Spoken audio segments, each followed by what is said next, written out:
Vous écoutez le thé noir.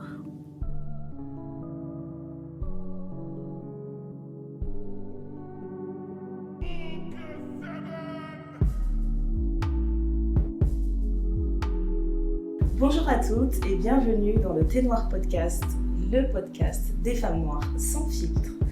Aujourd'hui, je suis Ndaya, déjà, comme tous les jours. Et je suis avec Néné, ma chère partenaire de crime. Et aujourd'hui, on est accompagné aussi d'Emmanuel, de la Zone Podcast, le podcast des femmes inspirantes, où on échange autour du bien-être, de la créativité et de l'entrepreneuriat. Et franchement, aujourd'hui, en termes de voix, vous allez être ravis. Parce que d'habitude, on fait toujours la pub. On fait toujours la pub des femmes qui viennent dans le podcast. On dit, écoutez-moi cette voix. Mais alors, Emmanuel, la douceur. Emmanuel, est-ce que tu peux nous faire grâce de ta voix? Oh, j'ai la pression maintenant. Elle est géniale. La voix elle est pourrie. Non, mais franchement, moi, à chaque fois que j'écoute ton podcast, je le dis pour celles qui ne connaissent pas, déjà, je trouve que tu es super bienveillante quand tu fais tes épisodes. On sent que tes invités, tu prends le temps vraiment de regarder ce qu'elles font, de vraiment apprendre à les connaître, en fait. C'est pas juste des questions de type et j'aime beaucoup comment c'est mené. Merci. Et du coup, c'était évident. Nous, quand on aime quelque chose, on doit partager. Et on s'est dit, ok, on va faire quelque chose avec la Zone Podcast. Donc, bienvenue dans le Thé Noir, la Zone. Merci. C'est la zone. La zone thé noir. Vous rentrez dans la zone et je bois un thé noir. Voilà. Comment tu l'expliques le nom de la zone? En fait, c'est une référence à la sortie de sa zone de confort et à l'entrée dans sa zone de génie. Et la zone de génie, c'est un peu l'intersection entre ta vocation, ton talent, tes passions, ce pourquoi en fait tu es venu sur Terre et ce que tu es appelé à faire naturellement. Tu vois. Et y en a qui l'ont trouvé, d'autres pas encore. Moi, je suis pas sûre de l'avoir encore trouvé, donc je pars à la rencontre de femmes qui l'ont trouvé, qui m'expliquent un peu comment elles l'ont fait. Et du coup, ça t'aide à t'aiguiller un peu, en fait, toutes ces rencontres? Ouais, ça m'aiguille, mais ça ouvre aussi plein d'autres questions. C'est ça le problème. Tu remets ta vie en question, c'est ça, à chaque fois. Sans fin. Ok. Néné, comment ça va? Bonne année, tout ça? Bonne santé? Alors, on est des wouhou girls. Franchement, cette année, j'étais archi nulle pour dire bonne année. J'ai envoyé 0 message. Je ne fais que répondre aux messages que je reçois. Ouais. Je sais pas. J'ai trouvé cette fin d'année étrange. L'entrée dans la nouvelle année étrange. C'est comme si c'était rien passé, mais en même temps, qu'il s'était passé 1000 trucs en même temps. Ça, on a fait notre rituel pour la fin de l'année, là. Oui. Le rituel dont tu m'avais parlé, des grains de raisin. Ah oui, alors... C'est quoi ce rituel?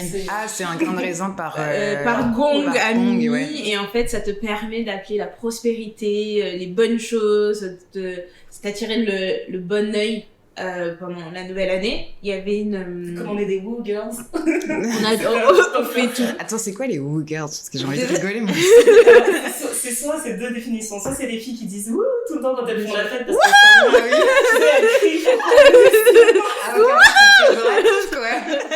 c'est super péjoratif. Ou alors l'autre terme, il est aussi péjoratif, c'est pour les filles qui sont spirituelles mais qui exagèrent un peu quoi, dans le spirituel mystique. Voilà.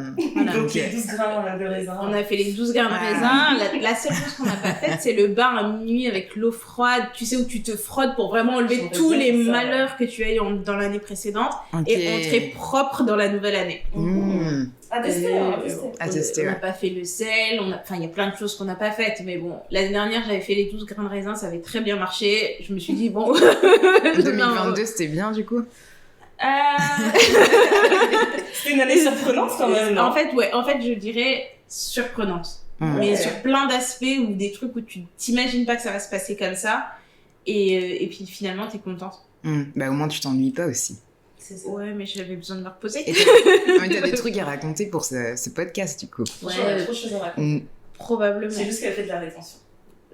Voilà. Waouh. Donc en 2023, tire à balles réelles. Je trouve que je suis pas venue pour ça. Waouh. En tout cas, vous avez bien compris le thème de l'épisode. On va se faire une petite rétrospective de 2022 et voir qu'est-ce qu'on garde et qu'est-ce qu'on ajoute en 2023. Cet épisode, il fallait que j'insiste sur le fait qu'on n'était pas très fan des résolutions. Et surtout parce que ça a cet effet de masse, en fait, que je trouve un peu bizarre. Tu vois, par exemple, moi, ça fait 3 ans que je suis inscrite à la même salle de sport. Et en janvier, tu ne peux pas entrer dans ta salle de sport. Parce qu'il y a tous les gens qui ont fait la résolution de « je vais faire comme ça, je vais prendre soin de mon corps, je m'inscris à la salle ». Il y a une salle aux États-Unis, en fait, le 1er janvier, ou enfin la première semaine de janvier, ils ont bloqué toutes les inscriptions en disant « on n'est pas juste une tendance, revenez après ». Revenez en février. C'est ça. Franchement, mais tu sais, je croise des habitués à la salle de sport et ils me disent « t'en fais pas, 1er février, ce sera fini ». C'est vraiment ça, quoi. Et du coup, je me suis dit, il faut que je fasse un épisode pour que j'utilise ma tribune pour dire arrêtez. Arrêtez ce non-sens des résolutions que vous n'allez pas tenir. Vous mettez la pression. Vous mettez trop la pression. Nous, on fait en douceur. Mais est-ce qu'il y a déjà des résolutions que vous avez réussi à tenir, vous ? Franchement, je fais pas trop attention. En plus, c'est ça que je trouve dommage, en fait, c'est que je fais des résolutions peut-être fin décembre d'une année et je fais même pas attention, je les regarde pas au cours de l'année. Mais je sais qu'il y avait une année où on avait enregistré un épisode justement au Nouvel An et on avait parlé d'une chose et celle-là on l'a faite. On s'était dit qu'on allait s'écrire une lettre en fait à ouvrir l'année suivante. Et Néné, je sais pas, mais moi je l'ai fait. Tu l'as ouverte ou tu l'as perdue, Néné ? Non, je l'ai pas perdue. Moi, j'ai mes lettres que j'ai changées avec mon amoureux en primaire, donc je vais te garder ça. Est-ce que tu les relis des fois ? Ouais, c'est ridicule. Oh là là, mais j'aimerais trop. Ah, mais moi aussi, j'aimerais trop. Les lettres que j'écrivais avec ma meilleure pote de l'époque quand on était au collège-lycée et on s'était même fait une capsule temporelle. Wow.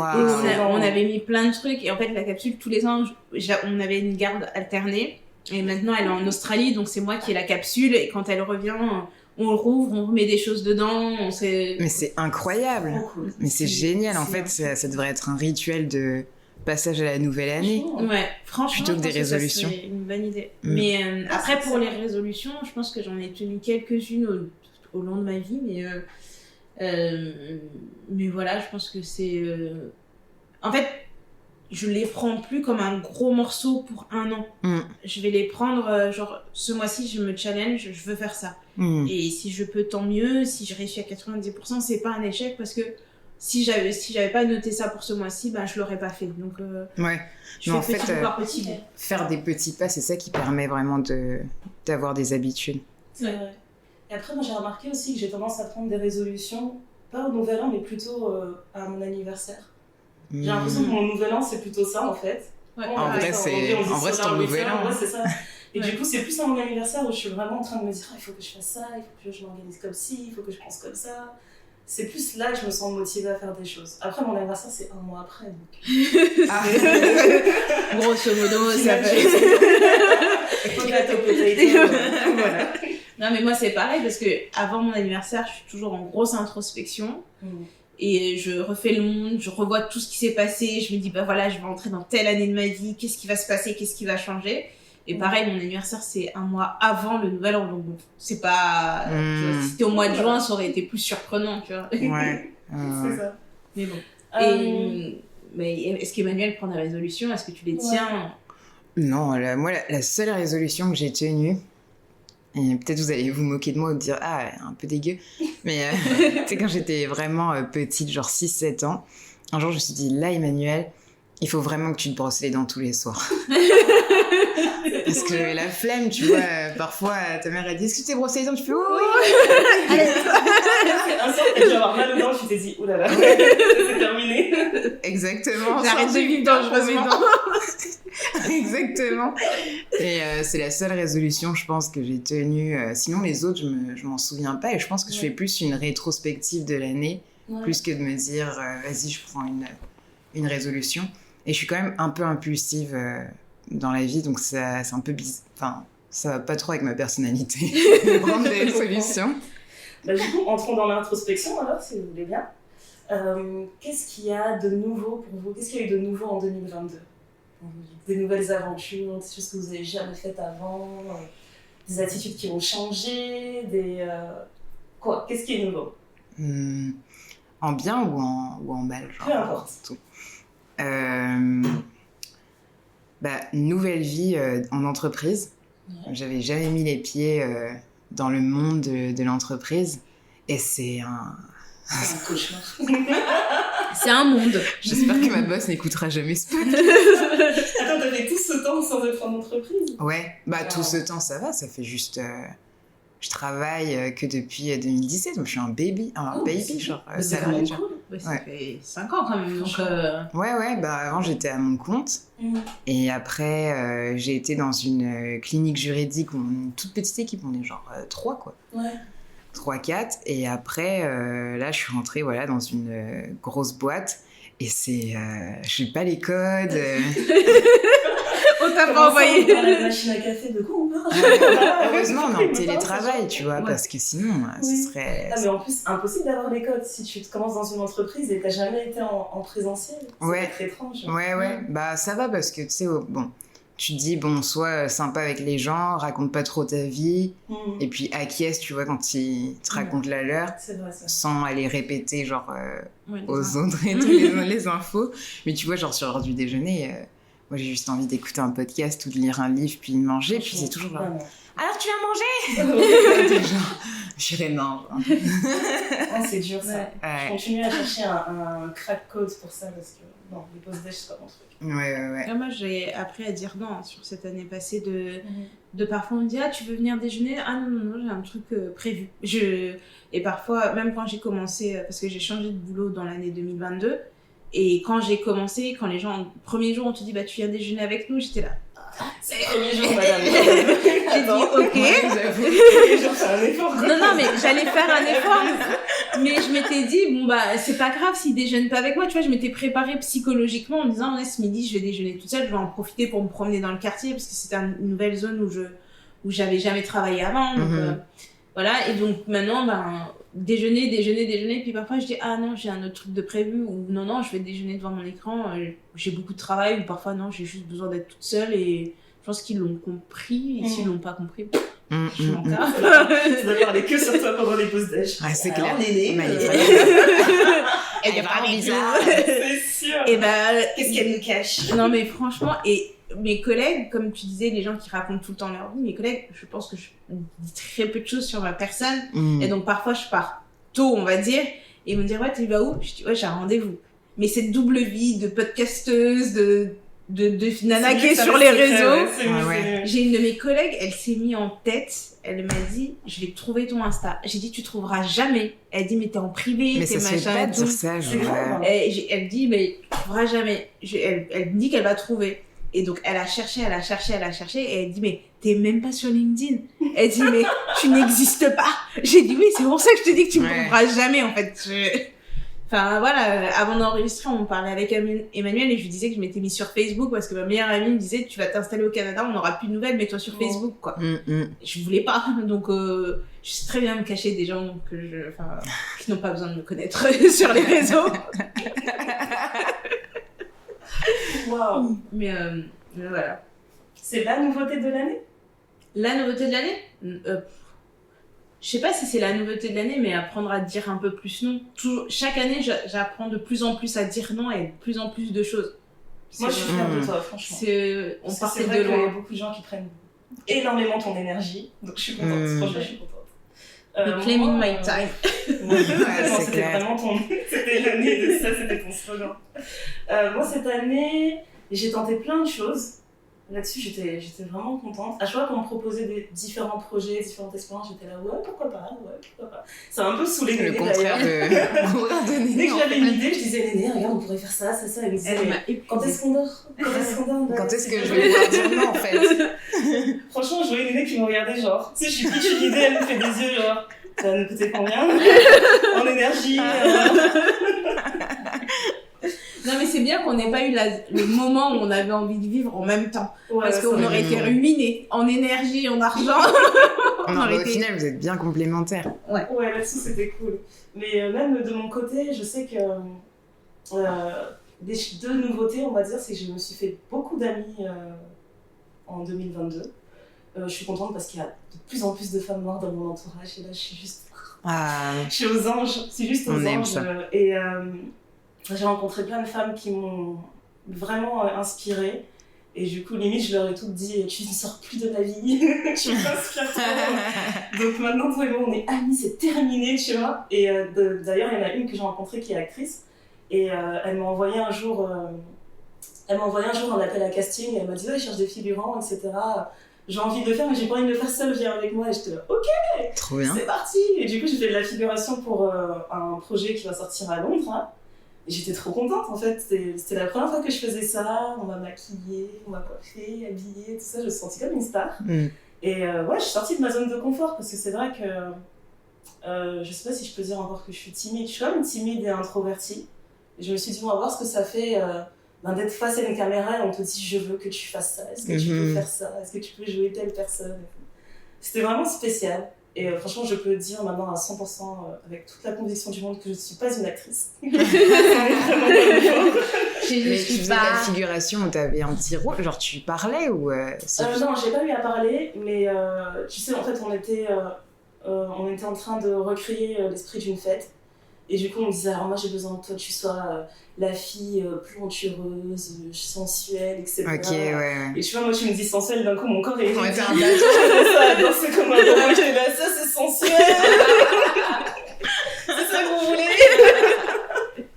Donc je confirme que c'était vraiment spécial. Ouais, j'ai dû faire plusieurs prises, genre pour me dire, ok, là je sens que c'est sexy, ça donne quoi. Mais franchement, c'était une belle ambiance, j'ai beaucoup aimé. Je sais pas si...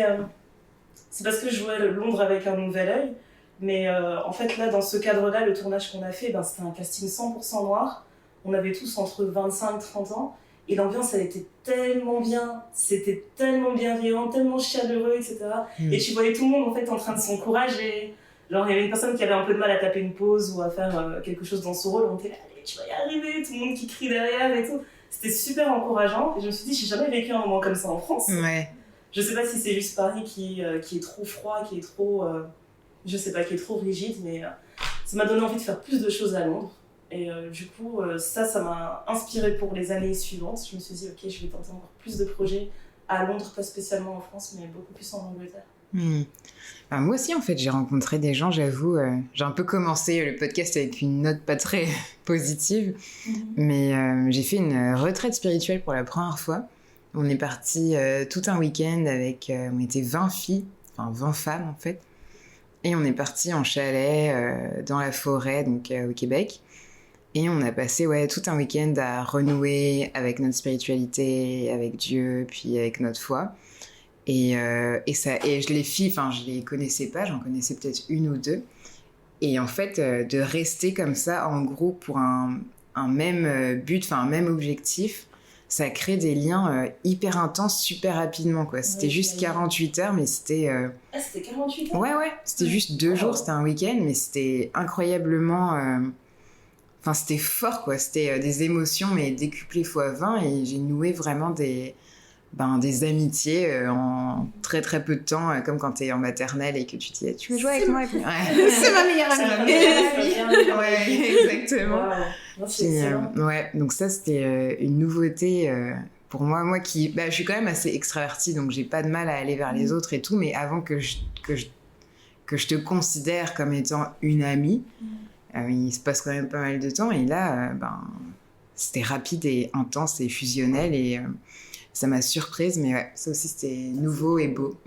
Ça, c'est un truc que j'aurais bien aimé faire à un moment donné, de faire une retraite comme ça avec un groupe.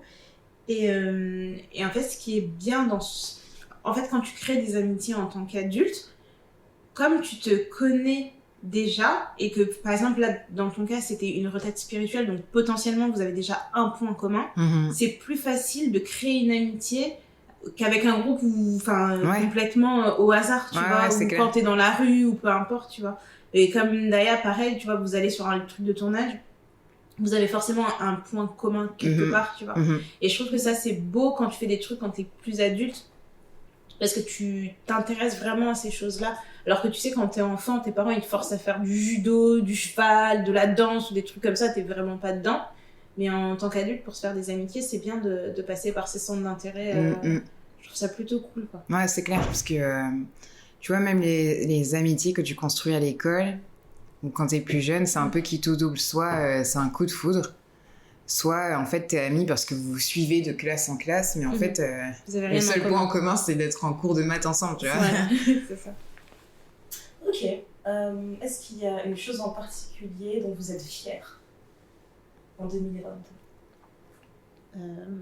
j'ai découvert que j'étais extrêmement patiente. Je crois que t'as dit exécrable. Quel suspense. Ok. T'en es fière? Non, j'ai découvert cette année, plus que n'importe quelle autre année, que j'étais très patiente. Très ou trop? Très patiente. Très trop. Très patiente. Je suis normalement très impulsive, où je suis capable de dire, bon bah là, on prend la voiture, on va cramer ça de barrage. En plus, j'allais dire, attendez, on fait une pause. Parce que impulsif, quand ça sort de la bouche d'Emmanuel, c'est pas pareil. C'est Quand pas- ça sort de ta bouche, C'est pas les mêmes. c'est impulsif criminel, ça. Oui. En fait, je vois rouge, quoi. Et il y a personne qui peut m'arrêter, ou il y a l'impulsivité de j'ai envie de faire ça, faut que je trouve le moyen, je vais le faire, Ouais. etc. Il y a ce côté-là aussi. Ouais. Mais le côté où je pars dans la colère, où tu me titilles une fois, 2 fois, alors là, 3 fois, ça passe pas, c'est déjà, je suis en feu. Et j'ai découvert que finalement, il y a ma patience a été beaucoup testée. Et Dieu seul sait que j'aurais pu réagir et que je n'ai pas réagi. Et cramer des voitures. Non, mais je suis pas en tôle. J'ai pas brûlé de voiture, j'ai pas cassé des vitres, je tapais personne. Mais c'est vraiment la grosse découverte de 2022, c'est celle-là. Je m'attendais pas à ça. Quand j'y repense, je me dis waouh. Mais il y a de quoi être fier. Hein. Ah ouais. Mais après, est-ce que ça veut dire que t'as refoulé ta colère ou t'as su l'exprimer quand même autrement? J'ai compensé avec le sport. Avec la boxe? Avec la boxe. J'ai compensé avec la boxe et je me suis rendu compte que parfois c'est mieux d'aller à la boxe. Ouais. Non mais tu sais parce que Soit c'est la boxe, soit c'est la prison. Donc. non mais parce que tu sais en 2021 je vais te dire que quand j'étais frustrée ou qu'il y a quelque chose qui me travaillait, que j'étais énervée, j'avais tendance à aller trouver quelqu'un pour aller boire un verre, pour machin. Je veux pas devenir alcoolique. Ouais. C'est pas non plus, tu vois, c'est pas une échappatoire viable. Donc je me suis dit, bon, là, cette année, je vais pas, à chaque fois que j'ai un souci, trouver une copine ou un copain pour aller boire un verre, pour aller prendre un apéro, etc. Donc je me suis dit, bon, j'aime bien la boxe. Ça faisait quelques temps que j'en avais pas fait. Je me suis dit, bon, bah, je vais me réinscrire à la boxe. Et finalement, j'en sors grandi, je suis fatiguée. Et même, oui, je trouve qu'au niveau du travail, ça m'aide parce que ça me permet de mieux me concentrer au travail. Ça t'apporte une certaine discipline. Et je me suis dit, mais c'est pour ça que j'aimais bien faire de la boxe. Donc, tu vois, c'est retrouver un peu des plaisirs. On te force à redécouvrir des plaisirs que tu avais avant. Ouais. Enfin, j'acquiesce, mais ça fait des mois que je peux aller au sport. J'étais très sportive avant, mais j'avoue, la flemme, j'arrive pas à m'y remettre. J'arrive pas. C'est la reprise qui est difficile. Ouais. Quand t'as une grosse pause, la reprise est toujours extrêmement mais difficile. Mais là, est-ce que c'est une pause ou est-ce que... c'est un nouveau c'est un abandon. C'est un changement de style de vie. Ouais, exactement. Voilà, c'est ça. Ça a juste changé. Franchement. Bon, j'imagine que c'est pas ça dont t'es fière. Non. Non, moi je suis fière. J'ai fait un autre... Du coup, une autre illustration de l'impulsivité. J'ai fait un documentaire audio cet été, dans la zone, sur la créativité. Et en fait, j'étais pas censée travailler cet été. Enfin, j'étais pas censée travailler sur la zone cet été. Mais j'ai rencontré une fille qui s'appelle Laetitia. Elle a aussi un podcast qui s'appelle Vendu. Et qui aide, en fait, les gens à mieux vendre, donc dans leur business et tout ça. Et on se rencontre et tout cet été, et je lui dis, moi, mon rêve, ce serait de faire un documentaire. J'aime trop le format documentaire. Et elle me regarde, elle me fait, mais pourquoi tu fais pas? Tout simplement. Ouais. Et j'ai bégayé, tu vois. J'avais Les gens comme ça exactement, les gens comme ça, c'est... tu peux l'entendre de n'importe qui, puis après, t'as une fille qui était inconnue il y a 2 mois qui te dit, bah, pourquoi tu le fais pas, en fait? Et c'est vrai que je me suis dit, bah, j'en sais rien, moi... Bah ok, je vais le faire. Et du coup, je l'ai fait et ça demandait beaucoup de travail, beaucoup de nuits blanches, des trucs de montage où j'aurais jamais pensé que je serais capable de le faire. Et quand je l'ai sorti, ça a eu beaucoup de... Bah, les gens l'ont bien reçu, ça a été reçu assez positivement, puis ils voyaient aussi tout le travail qu'il y a derrière, parce que c'est vrai que parfois on pense qu'un podcast c'est juste parler dans un micro puis balancer le fichier audio sur Internet. Non, c'est ça, ouais. c'est pas ça, J'aimerais dire que non, d'accord, C'était ça, on sortirait des épisodes tous les jours. Ah, exactement. Exactement. Donc voilà, je suis quand même assez fière de ça. Puis l'autre truc, ça concerne aussi le podcast, mais là en collaboration avec deux filles, Sarah Mbala, puis Adeline du podcast Noir et Femmes. Et ensemble, on a co-organisé un événement qui s'appelle Soror. Puis c'était vraiment fait par et pour les femmes de la diversité culturelle, en fait non blanches, des femmes non blanches, à Montréal. Et voilà, c'était un événement live. J'avais jamais organisé d'événement avant, surtout avec deux personnes que je connaissais pas. On se connaissait pas avant. Et ouais, beaucoup de prises de tête, beaucoup de genre... Ouais, surtout quand vous n'avez pas l'habitude de travailler ensemble et que vous découvrez sur un gros événement comme ça, et puis c'est... Chacun vient avec ses méthodes et puis ça... Ouais, exactement. Ça fait des ça fait certaines frictions et tout. Et mais voilà, on arrive à mettre les choses à plat. Puis à la fin, c'était genre, non mais tu sais que j'ai voulu te défoncer plusieurs fois. Alors, ouais, moi aussi.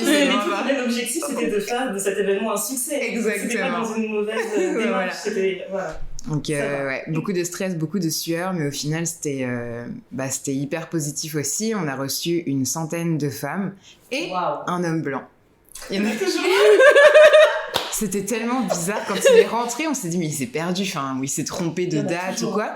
Puis il dit non, c'est pour Soror. Il a son ticket. Ouais, il a son ticket qu'il avait pris à l'avance. C'est pas genre il est passé devant et il s'est dit tiens je vais y aller, tu vois. Donc il s'est préparé. Il s'est préparé. Ah ouais.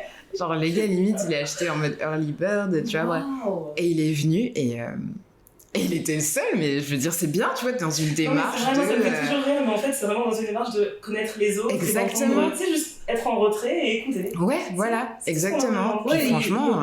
imagine s'il était monté sur scène, qu'il avait fait un show avec avec un mégaphone. Moi, je suis pas d'accord. Non, mais c'est vrai. Non, parce que si tu regardais les DM du thé noir, on y a toujours droit au moins une fois par mois un homme qui dit... Ce serait quand même intéressant d'inviter un homme pour qu'il dise ce qu'il en pense. On dit, c'est ton pote. Ouais, c'est clair. On les entend déjà partout, tout le temps. Ok. C'est bon. Donc, ouais, très fière de ça. Ouais, j'imagine. C'est des belles choses. Un grand succès, ça. Une centaine de femmes. Waouh. Moi, je suis fière d'avoir pris du temps pour moi. Parce que j'ai tendance à me dire, oui, voilà, aujourd'hui, je fais une pause. Je vais pas au bureau ou quoi que ce soit, et qu'au final ma pause elle se transforme en journée aventure avec 3 enfants.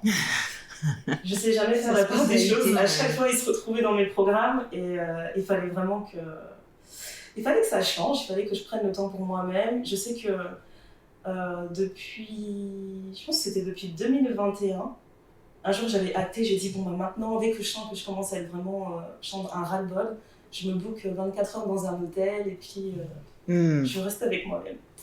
Donc ça, je suis contente, j'ai appris à faire ça. J'ai appris aussi à voyager plus souvent et à dire aux enfants non, maman, elle sera pas là pendant 3-4 jours, mais ça va aller, ça va bien se passer. Et dans ces moments-là, tu voyages seule, pas avec ton conjoint? Non, seule. Okay. C'est vraiment, j'ai besoin d'être complètement seule. Et en fait, c'est quelque chose que j'avais complètement oublié. Parce que moi, plus jeune, en fait, j'aimais trop être seule. Mais vraiment, dès que j'avais une occasion d'être totalement seule, je ratais pas l'occasion, quoi. C'était vraiment, je vais juste rester dans ma chambre, tranquille, personne ne me parle, personne ne m'appelle. Il y a même eu une année où j'avais même plus de téléphone et je me disais, mais en fait, c'est bien. Hein. Ah ouais, mais attends, quand ça, t'avais plus de téléphone, genre. Après, j'avais 20 ans, je crois. Ah ouais, mais quand même, à un âge où il faut un téléphone, quand même.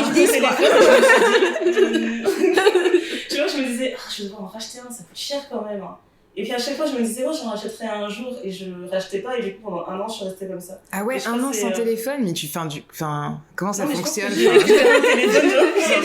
On a une accro du téléphone. Moi-même aujourd'hui, si tu me dis j'ai pas de téléphone, je vais dire pardon. Mais bon, à 20 ans, ça allait. Et après, tu vois, raison bête, hein. J'ai rencontré un mec, je me suis dit, mais faut quand même qu'on s'appelle. Toujours purée. C'est grave. Mais ouais, moi j'étais super solitaire et j'avais complètement oublié ça en fait. Et ce que j'aime bien en fait, c'est que parfois, ce que je fais quand je suis en télétravail, je vais déposer les enfants le matin. Et quand j'ai fini de les déposer, je rentre chez moi et je fais un moment vraiment toute seule. Parce que moi, je travaille depuis la maison, mon mari travaille tout le temps depuis la maison. Ce qui fait que des fois, le matin, on se voit pas. Je dis, toi, t'as ton espace, moi, je garde le salon. Ouais. Et je reste là, face à la fenêtre, je prends le plein soleil, je prends mon petit déj, je suis dans le silence total. Et c'est des moments que j'aime trop. Donc, je suis contente parce que j'ai vraiment réussi à me recréer des moments où je suis complètement seule, que ce soit à la maison ou à l'extérieur ou à l'étranger. Voilà, je m'applaudis. Merci à tous. Bravo, on t'applaudit aussi. Voilà. Question suivante. Est-ce que... Ouais, je demande trop de questions, vous n'êtes pas obligé de répondre. Mais est-ce qu'il y a eu un moment vraiment, en 2022, où vous avez senti vraiment que vous étiez dans l'adversité et que vous avez réussi à surmonter une épreuve? Mais la vie, c'est de l'adversité, hein. Je vais prendre un bonbon pour répondre. Oui, oui, alors faites pas attention, on a plein de bonbons, on a des haribots, tout ça, vous allez entendre le bruit du papier craft. Dans les petits sachets de la boulangerie, mais les vrais, j'ai envie de pleurer. D'ailleurs, quand j'ai dit à mes enfants, je pars à Paris quelques jours, ils m'ont dit maman, ramène des Malabar. Des Malabar, trop cute. C'est pour ça que j'ai envie d'acheter des Malabar. Tu vas avoir des problèmes, ça va être la douane quand tu vas rentrer. Ils vont prendre ma valise, Mais ils ont trop raison, Malabar framboise là, coca, c'est trop bon. Bon, Okay. L'adversité là, qui commence? Moi, je peux commencer. Hein. Vas-y. Bon, après, j'en ai déjà parlé plusieurs fois dans le podcast, mais j'ai tendance à être bien anxieux, dépressive. Et j'essaie d'en parler avec mon mari pour lui expliquer comment ça fonctionnait, en tout cas pour moi, pour qu'il sache comment appréhender tout quand ça va pas. Et en gros, je lui disais, tu sais, il peut y avoir des moments où tout va bien, et il y a un petit truc qui va pas bien se passer, et ça va me faire sombrer, là, je vais faire une sorte de tourbillon, je vais me poser mille et une questions, et ça va mal aller, en fait. Et donc, je lui disais, en fait, j'essaie de travailler chaque jour quand il y a quelque chose de négatif qui se passe, pour pas complètement sombrer dans ce truc et rester positive. Et il s'avère que cette année, j'en ai eu plein. J'en ai eu plein de moments comme ça où il fallait vraiment que j'essaie de garder la tête au-dessus de l'eau. Et dont un où j'ai déménagé en fait dans un nouvel appartement et tout semblait super dans notre nouveau logement. C'était vraiment idéal. La situation, la taille, enfin tout était top. Genre, j'avais déjà fait mon Pinterest et tout.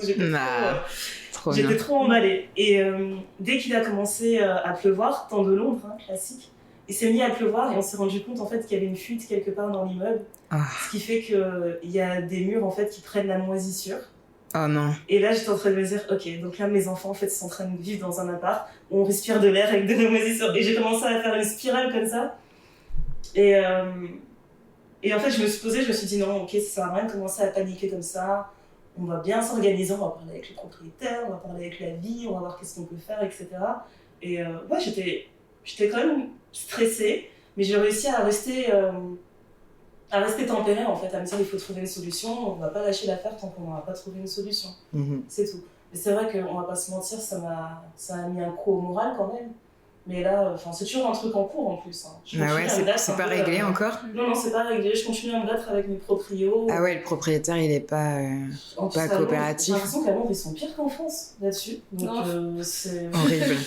Je sais pas, c'est des proprios. Ah, c'est horrible. Je sais pas, ouais, c'est particulier, mais là-dessus, j'étais quand même fière de moi des fois. Même je regardais mon mari, je disais, t'as vu, hein? T'as vu? C'est quand je suis quand même... je sais pas, moi. Non, mais je disais, je sais pas, applaudis-moi et tout. C'est vrai. Donc ça, c'était vraiment ma fierté. Il y a beaucoup de moments comme ça où je me suis rendu compte que je gérais quand même bien la situation par rapport à des années précédentes. Donc, très contente. Bravo. Mais ça, c'est l'expérience. Hein. On se rend compte qu'en fait, c'est la vie qui t'arrive et qui te fait devenir adulte. Mais en vrai, on est tous un peu des gamins et des gamines, puis on apprend, tu vois. On essaie de gérer, on fait semblant. Genre. C'est ça. C'est vrai. C'est Céline Dion qui chante dans... On ne change pas. Dans On ne change pas de Céline Dion, elle dit ça justement. J'ai des références. Moi j'aimais trop Céline Dion. Céline Dion, c'est ma Madeleine de Proust. Qui n'aime pas Céline Dion? C'est clair, qui aime pas Céline Dion, ça? Je sais pas. Pas mes amis en tout cas.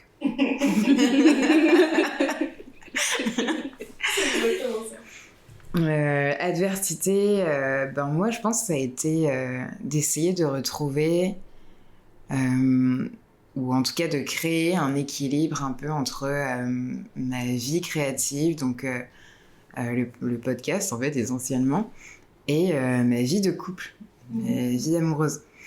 Moi ça va faire là bientôt 10 ans que je suis en couple avec la même personne. J'ai pas changé entre temps. Parce que tu sais, il y a des gens qui genre arrivent pas trop à rester célibataires et qui enchaînent. Donc, je précise que c'est la même personne parce que ça a un intérêt, enfin un impact sur la suite de l'histoire. Et j'avoue que je me suis un peu plongée dans le podcast tête baissée et parfois je me rends compte que quand je plonge dans des projets, que ce soit artistiques ou bref créatifs, etc., je rentre un peu dans une bulle et ça me permet aussi de fuir un peu des situations inconfortables ou des trucs qui vont pas. Et donc le podcast a aussi été ça a été une ouverture sur quelque chose, une brèche, mais c'est aussi une fuite. Et bon, mes copains s'en sont rendus compte, puis il y a eu pas mal de frictions et tout, c'était assez difficile, surtout que je gérais la saison 1 du podcast, fallait préparer la saison 2 et il y avait aussi l'événement Soror en même temps. Donc, tout ton temps, ouais. Énergie, impossible de gérer autre chose. Ah, c'est clair, impossible de gérer autre chose. J'avais complètement délaissé le couple, en fait, tu vois, qui est une entité un peu en soi. C'est vraiment un épisode à part, ça. Ah ouais. Créativité et vie de couple. Ah ouais, ouais, je pense que c'est un sujet, moi je pourrais en parler pendant des heures. Hein. Moi, les relations amoureuses, l'amour et tout, genre c'est une de mes passions dans la vie. J'adore en parler, j'adore écouter, en tout cas, bref. Et donc voilà, il fallait retrouver un peu un équilibre, me dire que c'est ok si je délaisse un peu du podcast et les gens vont pas ne plus écouter du jour au lendemain si je disparais un peu, et en fait revenir un peu à la vie, la vie réelle entre guillemets, c'est-à-dire pas la vie virtuelle, mais avec des vrais humains que tu peux toucher quoi en face de toi, et d'entendre en fait les besoins de l'autre. Ouais. Donc pas facile, puis aussi être un peu créative en amour, parce que tu sais, après 10 ans, bon, il y a des gens qui ont grave de la chance et après 10 ans ça se passe super bien, et puis genre ils ont toujours plein de projets ensemble et tout. A priori, après moi je vais dire je vois ça d'Instagram, donc forcément elle est trop bien la vie des gens, mais voilà, c'est essayer de, tu vois, garder un petit peu du petit piment quoi. Et parfois c'est sûr que c'est pas facile, et aussi se dire que ça arrive à tout le monde, et de réussir à communiquer clairement ce dont tu as besoin, et pas d'essayer de passer par 4 chemins ou de fuir dans un podcast. Mais écoutez le podcast, ça en vaut la peine. Ouais, mais écoutez le podcast. Mais... Non, la vie pour une bonne raison. Donc voilà. Puis vu que j'habite très loin de ma famille, ils sont tous en France, moi je suis au Québec. 6 heures de décalage horaire, c'est pas facile parfois de garder un lien assez concret. Je suis quand même très proche de ma famille, puis du côté de ma mère, on est 8 cousines. Et on a créé ce noyau-là où on n'a pas beaucoup d'écart d'âge. Donc, en fait, on passait beaucoup de temps ensemble. Puis elle passe aussi beaucoup de temps ensemble, mais sans moi, du coup. Alors, tu vois, elle a décidé de s'exiler. C'est la vie que j'ai choisie, tu vois. Mais du coup, les conversations WhatsApp où elle s'organise des trucs et tout, je me réveille le matin, puis il y a 102 messages non lus. Et je suis c'est pas trop mal, ça. Ce serait bien qu'elle crée 2 groupes, pour le coup. Non, parce que j'aurais pour les organisations où t'es pas là. J'avoue, mais j'aurais un faux mot, tu vois, parce que ça fait. Il est trop. Ah ouais, c'est réel. Ouais. Donc essayer d'avoir plus de moments de connexion comme ça avec ma famille, tu vois, appeler ses parents plus souvent, ou bien sûr quand vous avez une relation saine avec vos parents et qui sont pas ultra toxiques, hein. C'est ça. Et voilà, juste privilégier en fait les vraies connexions. Ça a été un peu mon petit combat là de 2022. Ok, le bilan est positif ou pas alors? Ouais, on essaie, hein, ouais. Super. Néné. Je me faisais discrète en pensant qu'on allait m'oublier. Franchement, c'est dommage qu'on ait fait la vidéo parce que les instructions de Néné aujourd'hui. Elle se tient la barbichette qu'elle n'a pas, pour info.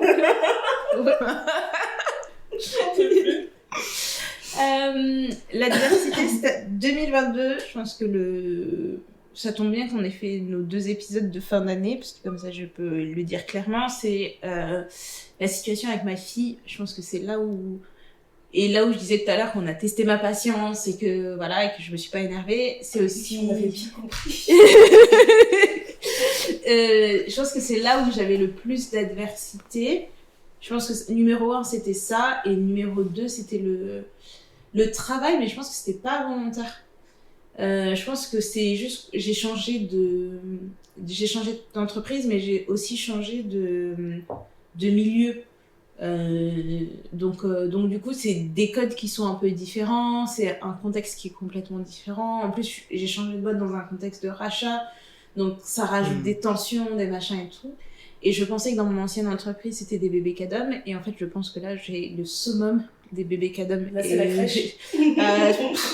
Même à la crèche, ils sont grands. Ah ouais, non. Ouais. Donc, du coup, tu prends sur toi parce que tu dis, en fait, je m'en fous, c'est le travail, je sais pas, voilà. Mais il y a des moments, Daya le sait, parfois, j'ai dit, en fait, j'ai besoin de crier, de sortir mon venin quelque part parce que si ça va chez eux, il y a des gens, ils vont pleurer. Donc Et toi, parce que tu vas être viré, quoi. Bah, mais tu sais quoi? Parce que ton venin, c'est cramer des voitures et tout. Envoyer des lettres de menaces aux gens. des lettres anonymes. Des lettres anonymes. Le corbeau, c'est ça. Non, mais en fait, figure-toi que sur la fin de l'année, ça s'est amélioré parce que j'ai parlé avec ma boss et j'ai la chance d'avoir une bonne relation avec ma boss où on a pu se dire certaines choses et je me suis rendu compte qu'on les voyait tous de la même façon, elle et moi.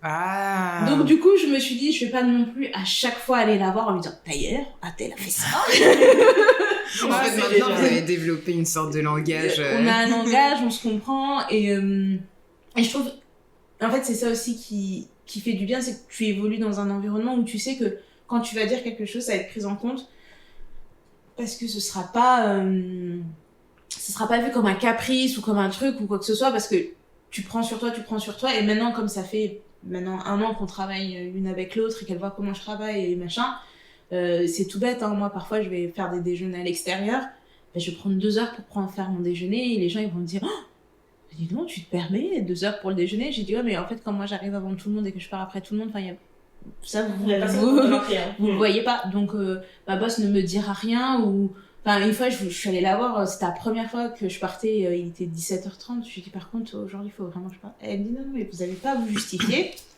Partez. Ouais. Partez. Et après, on a un peu flex dans le travail. Si mon boulot, il est fait, etc., je peux le faire. Donc, c'est toujours un petit peu challengeant de changer de boîte et de comprendre les codes et de fonctionner avec des nouvelles personnes. Mais là, je pense que j'ai trouvé mes personnes et surtout ma boss qui est une femme vraiment inspirante quand on voit son parcours. Elle est exceptionnelle, cette femme. Elle est, en tant que femme, accomplir ce qu'elle a accompli, je trouve ça vraiment très très bien. Et elle s'en excuse pas et elle vous l'aimez tant mieux, vous l'aimez pas, elle s'en fout quoi. Elle me dit moi je m'en fous, je suis pas là pour être aimée, je fais mon taf quoi.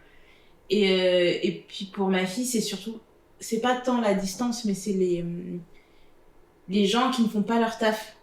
Et donc du coup c'est vraiment en fait tu te dis moi je te paye pour que tu fasses un truc et je dois repasser derrière en te disant mais en fait t'as pas bien fait ton travail. Non, en fait je vais le faire toute seule, mais t'as pas le temps en fait, et donc du coup tu te crées des frustrations. Déjà t'es pas très je délègue. Déjà je délègue pas. c'est pire. Et puis après c'est un peu le truc, c'est qu'elle grandit, t'es loin, tu te demandes des choses, les choses que tu demandes ne sont pas respectées et parfois on challenge un peu ton rôle de mère parce que t'es pas avec elle et puis en fait je suis pas avec elle, mais en fait si je vous demande de faire des trucs d'une certaine façon, c'est que déjà tu prépares sa transition en disant elle va me rejoindre, il faut pas qu'elle soit choquée, il y a plein de choses qui vont arriver, donc elle sera déjà perturbée.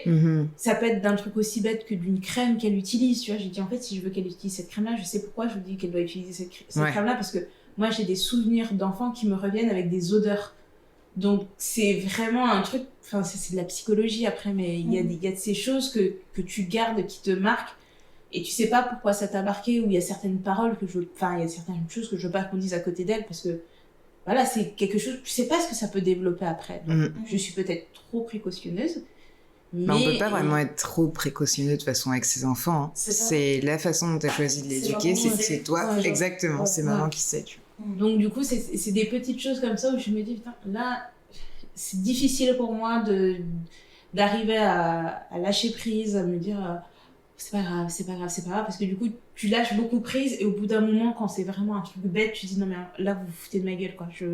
Je peux pas faire plus que je fais déjà. Je pense que si vous me connaissez bien, et même mes cousines, même Daya, elle me le disait, en fait, te connaissant, te voyant agir comme tu agis, je suis très étonnée. Et moi, je suis là, oui, mais bon, écoute, faut bien, tu vois, mais là, je resserre la vis à distance, je pars bientôt et je vais faire rappel à l'ordre des troupes, parce que sinon, enfin, ça devient trop important parce qu'elle devient grande et qu'elle comprend plein de choses, et malheureusement pour moi, c'est une petite qui est très intelligente et qui capte vite.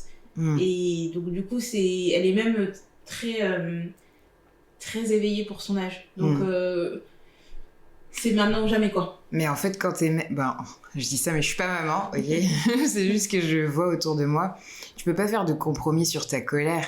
Je veux dire, s'il s'agit de tes enfants, c'est juste qu'il faut trouver un équilibre entre aller cramer des voitures et ne rien dire.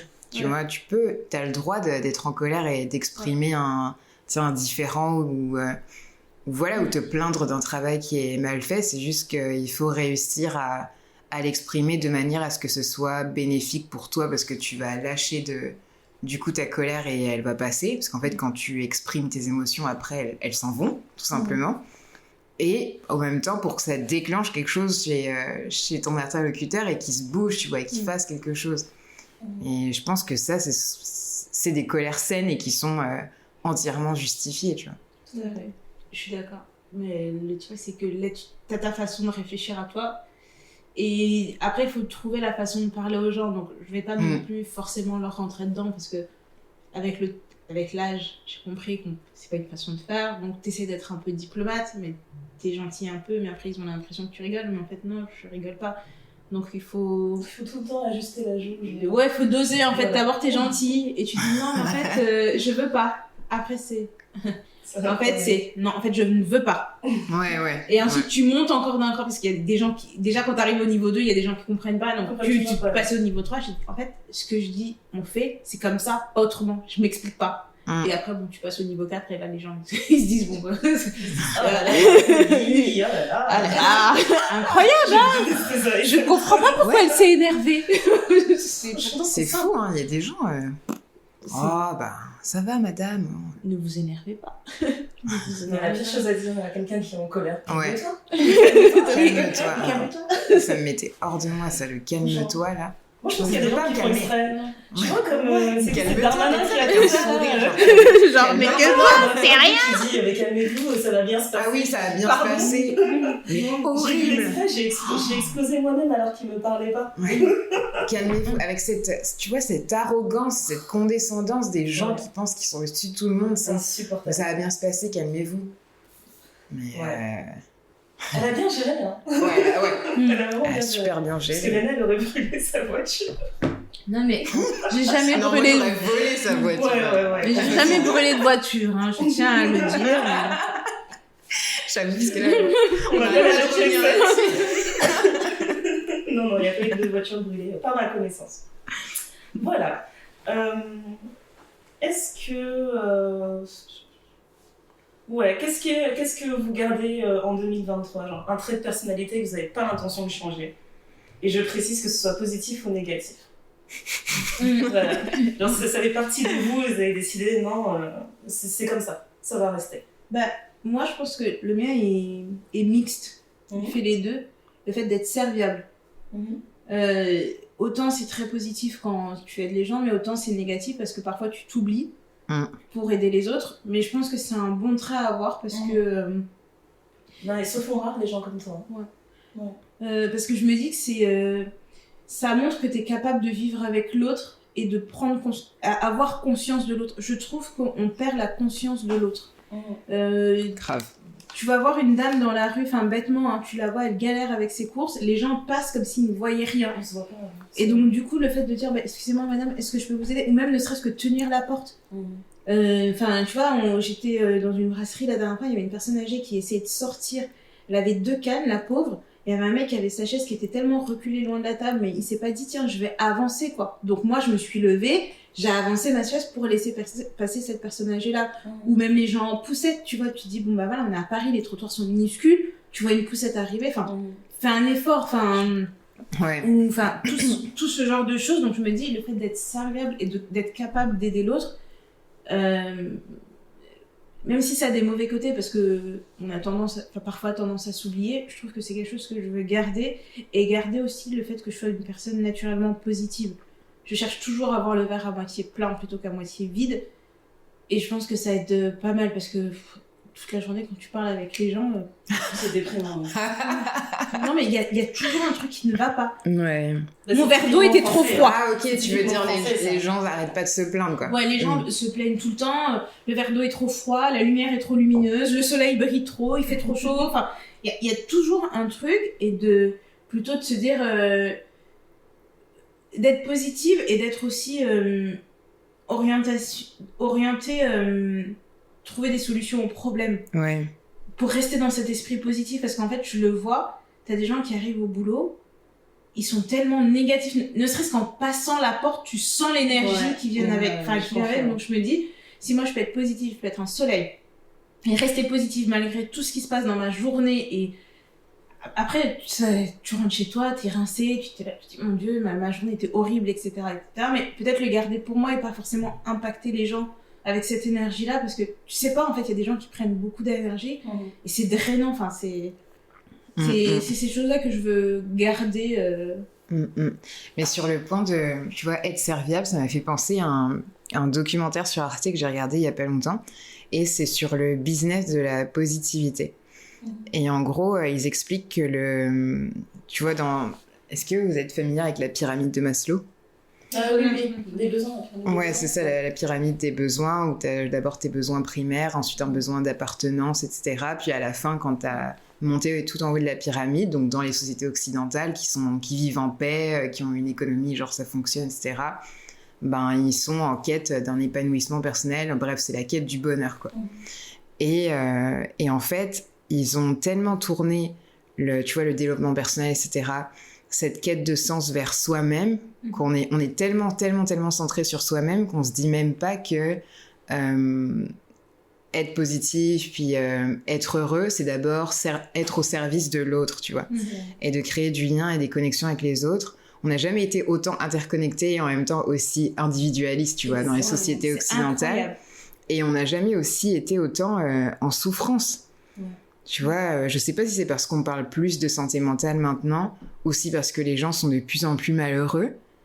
Mais moi, je vois vraiment un lien entre ça, entre le fait de se regarder, en fait, tout le temps soi, de rester concentré sur soi, genre, il faut que je travaille sur moi, etc., au lieu de, genre, créer du lien avec l'autre.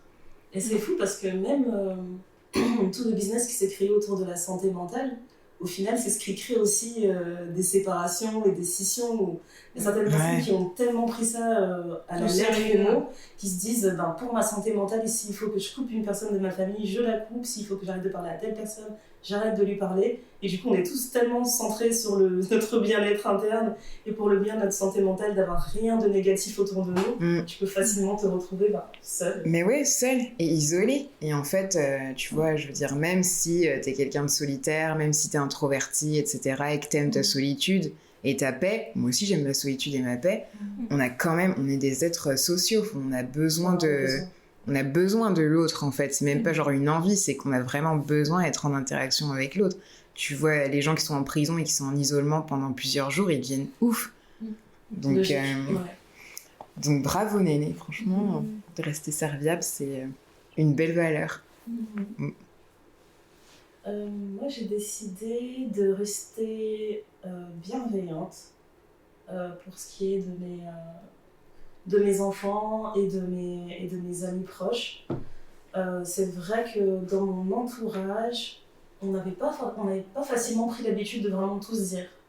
Je sais que j'ai différentes catégories d'amis. J'ai l'amie qui va te poser des questions, elle va te demander comment ça va dans ta vie, elle va te poser 1 milliard de questions, mais quand tu lui demandes comment ça va, elle ne veut pas répondre. Elle esquive. Donc j'ai décidé de forcer en fait d'analyser les différents caractères et de me dire il faut que j'arrive à avoir assez de bienveillance en fait pour chacune, d'être sûre que aussi par mes actes, etc., leur montrer que je suis là, en fait, s'il y a besoin. Et je fais la même chose avec mes enfants aussi. C'est hyper important pour mes enfants parce que je supporterais pas, en fait, qu'un jour, en grandissant, ils me disent des choses du style un jour, j'avais besoin de te dire un truc et j'ai l'impression que t'étais pas disposée à m'entendre, etc. Et ça, en fait, je considérais ça comme un échec. Si mes enfants ils se sentaient pas capables de venir me voir directement quand il y a quelque chose qui va pas. Est-ce que toi, c'est quelque chose que tu as vécu avec tes propres parents? Oui, voilà, c'est pour ça que je calque. Moi, des fois, je peux repenser à des choses que j'ai vécues avec mes parents et je me dis, mais je me suis pas sentie comprise à ce moment-là, c'est dommage, etc. Et je me dis, non, je peux pas reproduire ça, c'est impossible. Je peux pas l'imposer à mon entourage, je peux pas l'imposer au père de mes enfants, etc. Mais je me dis, au moins moi, je ferai en sorte que je sois toujours disposée à les écouter. Après, aujourd'hui, à l'âge qu'ils ont, c'est des histoires du style elle veut pas jouer avec moi, ça me blesse au plus profond de mon âme. Qu'elle refuse de jouer. Moi, je suis là, oh là là, elle refuse de jouer avec toi, mais c'est scandaleux. Non, mais c'est trop bien que... J'entends ta peine et tout. Enfin, voilà. Ouais, ça, c'est le bon côté que j'ai décidé de garder. Après, je sais pas si c'est un mauvais trait de caractère, mais je sais que je suis dramatique. Léna me dit souvent. Je drama queen. Team drama queen. Mais elle a donné. Elle a qui m'appelle Queenie. Non, mais. Genre, je suis drama queen. Non, mais franchement. Elle m'a pas respecté, genre. Trop bien. Non, mais Ndaya, elle dit ça, mais elle a refilé ça à son fils, qui lui aussi est dramatique, et quand elle le voit, elle dit, mais qu'est-ce qu'il est dramatique? Et moi, je suis là, Non, c'est vrai. Moi, j'aime bien être dramatique. C'est peut-être une manière de cope. Mais ouais. Une situation. J'ai besoin de dramatiser le truc. Après, je me dis, ça va mieux, hein, merci. Exactement. Merci de m'avoir écouté. T'as besoin que l'émotion, elle passe, quoi. Mon fils, c'est pareil. Je suis pareil. Ouais. Attends, il a que 4 ans. Et c'est quoi ces drames? Il m'a fait une intervention. Genre, il m'a dit, maman, j'ai besoin de parler avec toi.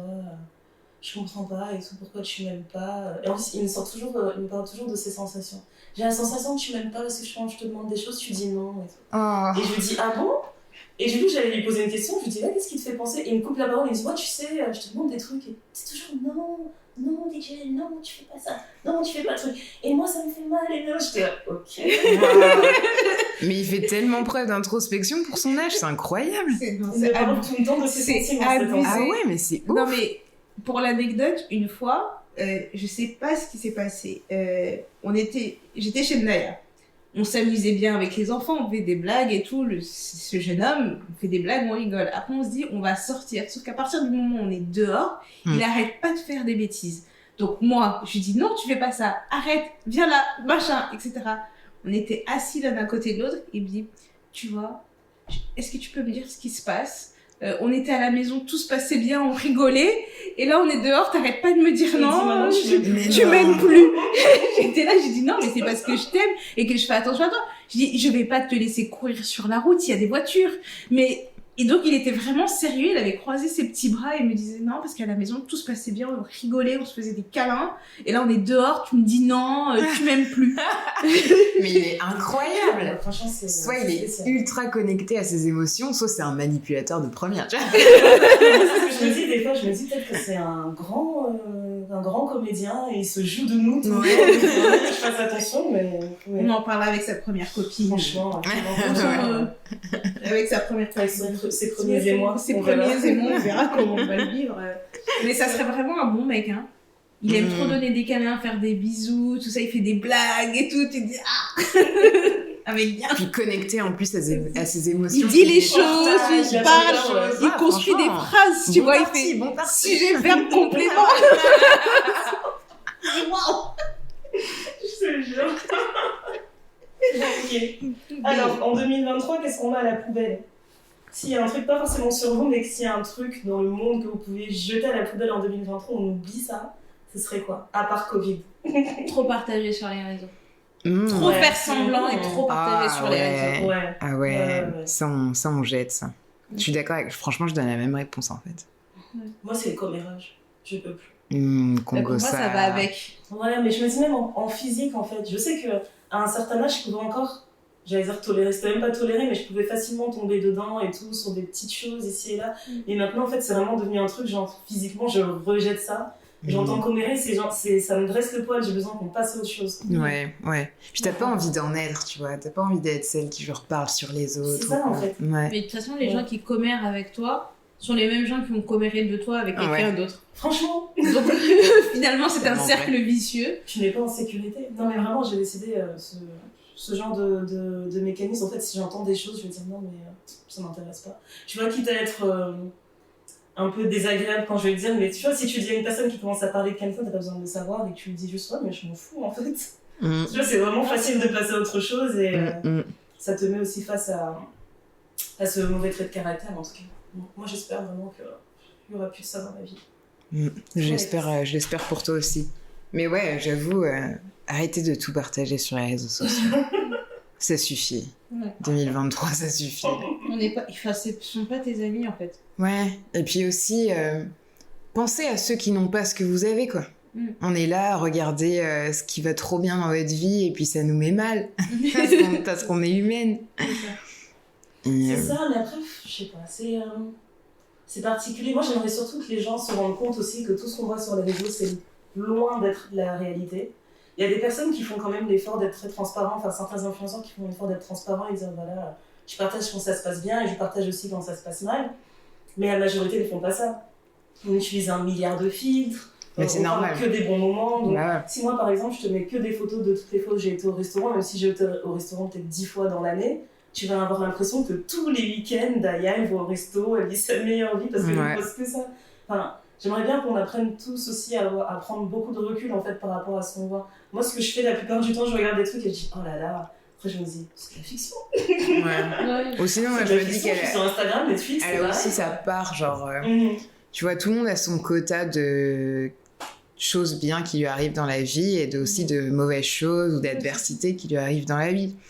Donc, pas forcément que j'en souhaite aux autres, tu vois, mais juste de me dire, voilà, t'es en train de regarder une page publicitaire en fait, sur une appli, t'es pas en train de vivre une réelle expérience, ça va, ça va aller. Donc à la fois faire la part des choses, et donc on jette de se comparer aux choses positives que vivent les gens sur les réseaux sociaux. Donc on se compare pas aux apparences. Et, moins de comparaison, plus d'inspiration. Ah ouais. Moins de comparaison, plus d'inspiration. Ah, c'est beau ça. Je vais me mettre sur un t-shirt. Catchphrase. Et un truc que vous avez envie de tenter en 2023? Alors, il y a 2 choses. Je tiens à dire que même si, peu importe ce que vous répondez, je ne vais pas vous tenir en otage toute l'année et vous dire alors, le truc que tu as dit dans l'épisode du podcast, tu l'as fait. C'est vraiment juste ce que t'aimerais. T'es pas obligé de le faire. Un truc que j'aimerais faire. Qu'est-ce que j'aimerais faire vraiment? Je réfléchis parce que après il y a des trucs bêtes, tu vois, mais que tu repousses toujours et que tu fais. Soit l'élastique. Alors non, pas soit l'élastique. Si je saute en parachute. Parce que l'élastique, j'ai toujours l'impression que le mec il va mal régler la taille de l'élastique et que je vais m'écraser par terre. Ah ouais? Non, moi j'ai le saut élastique. Pourquoi je le ferais jamais? J'ai peur de me déboîter genre la cheville ou la hanche, tu vois. Genre si ça. C'est vrai. Ah mais tu vois, la force vectorielle. Ouais, je sais pas, je comprends pas les gens qui font ça. Mais je pense que t'es bien attaché, mais moi j'ai juste l'impression que le mec il va mal régler son truc et que je vais. Je fais pas ça. À jeter en 2023 le saut élastique. Non, arrêtez de faire ça. Je vais faire comme les tantineuses et pas des trucs des noirs. C'est clair. Non, fais pas ça chez nous. Qu'est-ce que j'ai envie de tenter? Allez, c'est des petits trucs, mais c'est pas des petits trucs, mais par exemple, reskier. Je me souviens que j'avais skié quand j'étais petite, j'aimais bien ça, etc. Je me dis, pourquoi pas refaire ça? Des cours de salsa. Je trouve ça trop beau la salsa. À chaque fois, je me dis, je vais aller faire des cours au moins 1 fois par semaine et je le fais pas.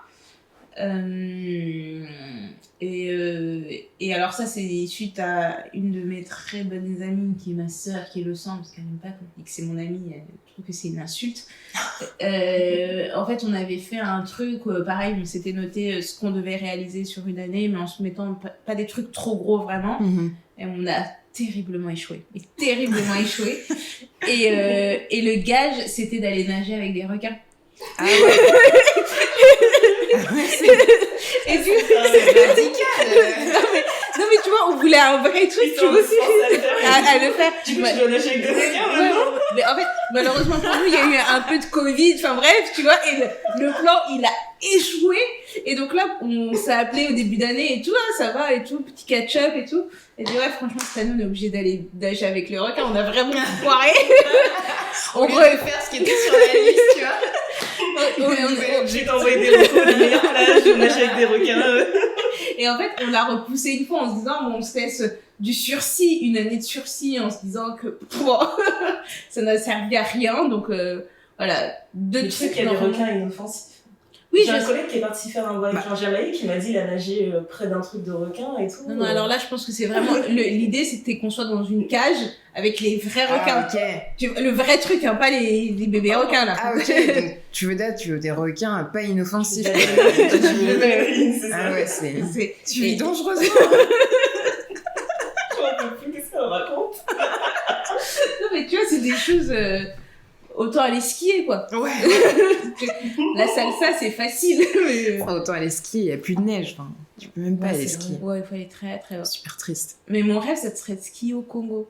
Depuis que j'ai découvert qu'il y avait des stations de ski au Congo. Attends, mais il y a des stations de ski au Congo? Ouais. Ouais, il y a des Congo stations. ou RDC? RDC. Ouais, vers le Kivu, il y a une montagne il y a la frontière avec... J'ai oublié c'est tellement haut, en fait, ce niveau-là. Et en fait, il y a une station de ski qui est installée et je me suis dit, le jour où je vais skier dans cette station, j'aurais atteint un... Ouais, j'avoue. Mais la vraie question, c'est qui va skier là-bas? Moi, j'avais vu une vidéo c'est des gens qui étaient partis snowboarder là-bas. Voilà, c'est ça ma vraie question. Ah ouais. Qui était au courant, ouais. C'est un truc d'initié parce que je crois que ça coûte déjà très cher. Bon, déjà, aller au Congo, c'est pas gratuit. Mais en plus de ça, quand t'arrives à Kinshasa, faut prendre un vol intérieur qui t'emmène là-bas. Enfin bref, il y a tout un micmac où ça déjà... que le vol ne crache pas. Déjà, ça coûte cher. De choses. Et après, même juste skier. Non, mais les vols en intérieur. Les vols intérieurs, là. C'est chaud. Mais après, tu vois, skier, c'est déjà en temps normal en France ou même au Canada, c'est pareil, skier, ça coûte cher. Ouais, ça coûte cher. Donc là, tu t'imagines, tu vas au Congo, dans un pays où il fait 30 degrés pour aller skier. Je pense que la station doit être très chère. Franchement. Donc, et là, t'arrives, j'imagine trop. Je connais notre peuple. T'arrives, tu dis, voilà, tu payes ton ticket d'entrée, tu dis, bon, maintenant, comment ça se passe pour la location de matériel? Ils disent, quel matériel? Allez, tu vas pas aller Tu descends avec un sac poubelle, ça te fait une luge. Putain, ma sœur, t'as payé juste le droit d'entrée. Où sont tes skis, ma non, sœur? Mais je sais pas si c'est des Congolais qui gèrent. Je pense que c'est pas des Congolais qui gèrent. Parce que s'il y a un Congolais qui est à la tête de ça, je veux le rencontrer. Congolais moniteur de ski? Waouh! Je signe. Ah, moi aussi. Signe. Oh là là. Donc, Emmanuel, qu'est-ce qu'on tente? On tente... Moi, je fais mais je l'ai écrit. Donc, je vais juste regarder mes notes. je regarde. C'est vrai. C'est le téléachat avec Emmanuel de la zone. Emmanuel vous propose cette année, qu'est-ce qu'on tente? Alors, le choix d'Emmanuel. Comme rubrique cette année. Alors cette année, on tente de rencontrer celles et ceux qui écoutent la zone. J'aimerais bien faire des ateliers autour de la créativité, faire des book clubs aussi, ne pas juste être derrière mon micro puis de dire si j'ai aimé un livre ou pas. J'aimerais bien qu'on puisse partager nos réflexions ensemble sur un livre qu'on se dit qu'on va lire ensemble. Donc ouais, plus de connexion, honnêtement, je pense que c'est mon mantra là pour 2023. Voyager. Ça fait 5 ans, bientôt 6 d'ailleurs, que j'ai pas voyagé. Donc à part venir en France et tout, j'ai pas fait de voyage. Et ouais. Okay. Donc j'aimerais bien cet été essayer de voyager. Donc voilà, je pose ça là, je mets ça dans l'univers. Puis, ça va se réaliser. Ouais, on verra bien. Amen. Et voilà, et peut-être... vu que mon sujet préféré, à part bien sûr la créativité, c'est l'amour, pourquoi pas faire un podcast là-dessus. Je sais pas encore, tu vois, quelle forme ça va prendre et tout, mais ça fait quand même quelques mois là que j'y pense et c'est en train de bouillonner. T'es sûr que c'est pas un autre moyen de fuir ton copain? Non, je pense que ce serait un moyen de confronter même. Ah, ouais. Intéressant. Mais ouais, j'aimerais bien parler... En fait, j'ai eu l'idée grâce à un podcast Sauver sa peau, ça s'appelle. C'est sorti... c'est Emily Mendy qui l'a fait, et donc ça parle de colorisme, etc. Et le dernier épisode, c'était sur les relations amoureuses quand on est une femme noire, dark skin, versus quand on est light skin, etc. Et en fait, vu que ça durait que 20 minutes et qu'elle a juste effleuré certains sujets, je me suis dit, mais en fait, il faut trop qu'on parle du Black Love. Il y a tellement poussé le truc. C'est un vrai sujet, là. C'est un podcast à part, c'est vrai, t'as raison. Ouais, du coup, je me dis, peut-être que je mettrai la zone en pause et que... Et peut-être que je vais attaquer le sujet du Black Love parce que il faut qu'on en parle. Il y a beaucoup trop de choses à dire. Non, c'est vrai, quand tu me dis comme ça, j'ai hâte. J'ai hâte d'entendre. Donc voilà, mon prochain chantier à tenter. Mais j'espère vraiment que je vais pouvoir le faire en 2023. Super.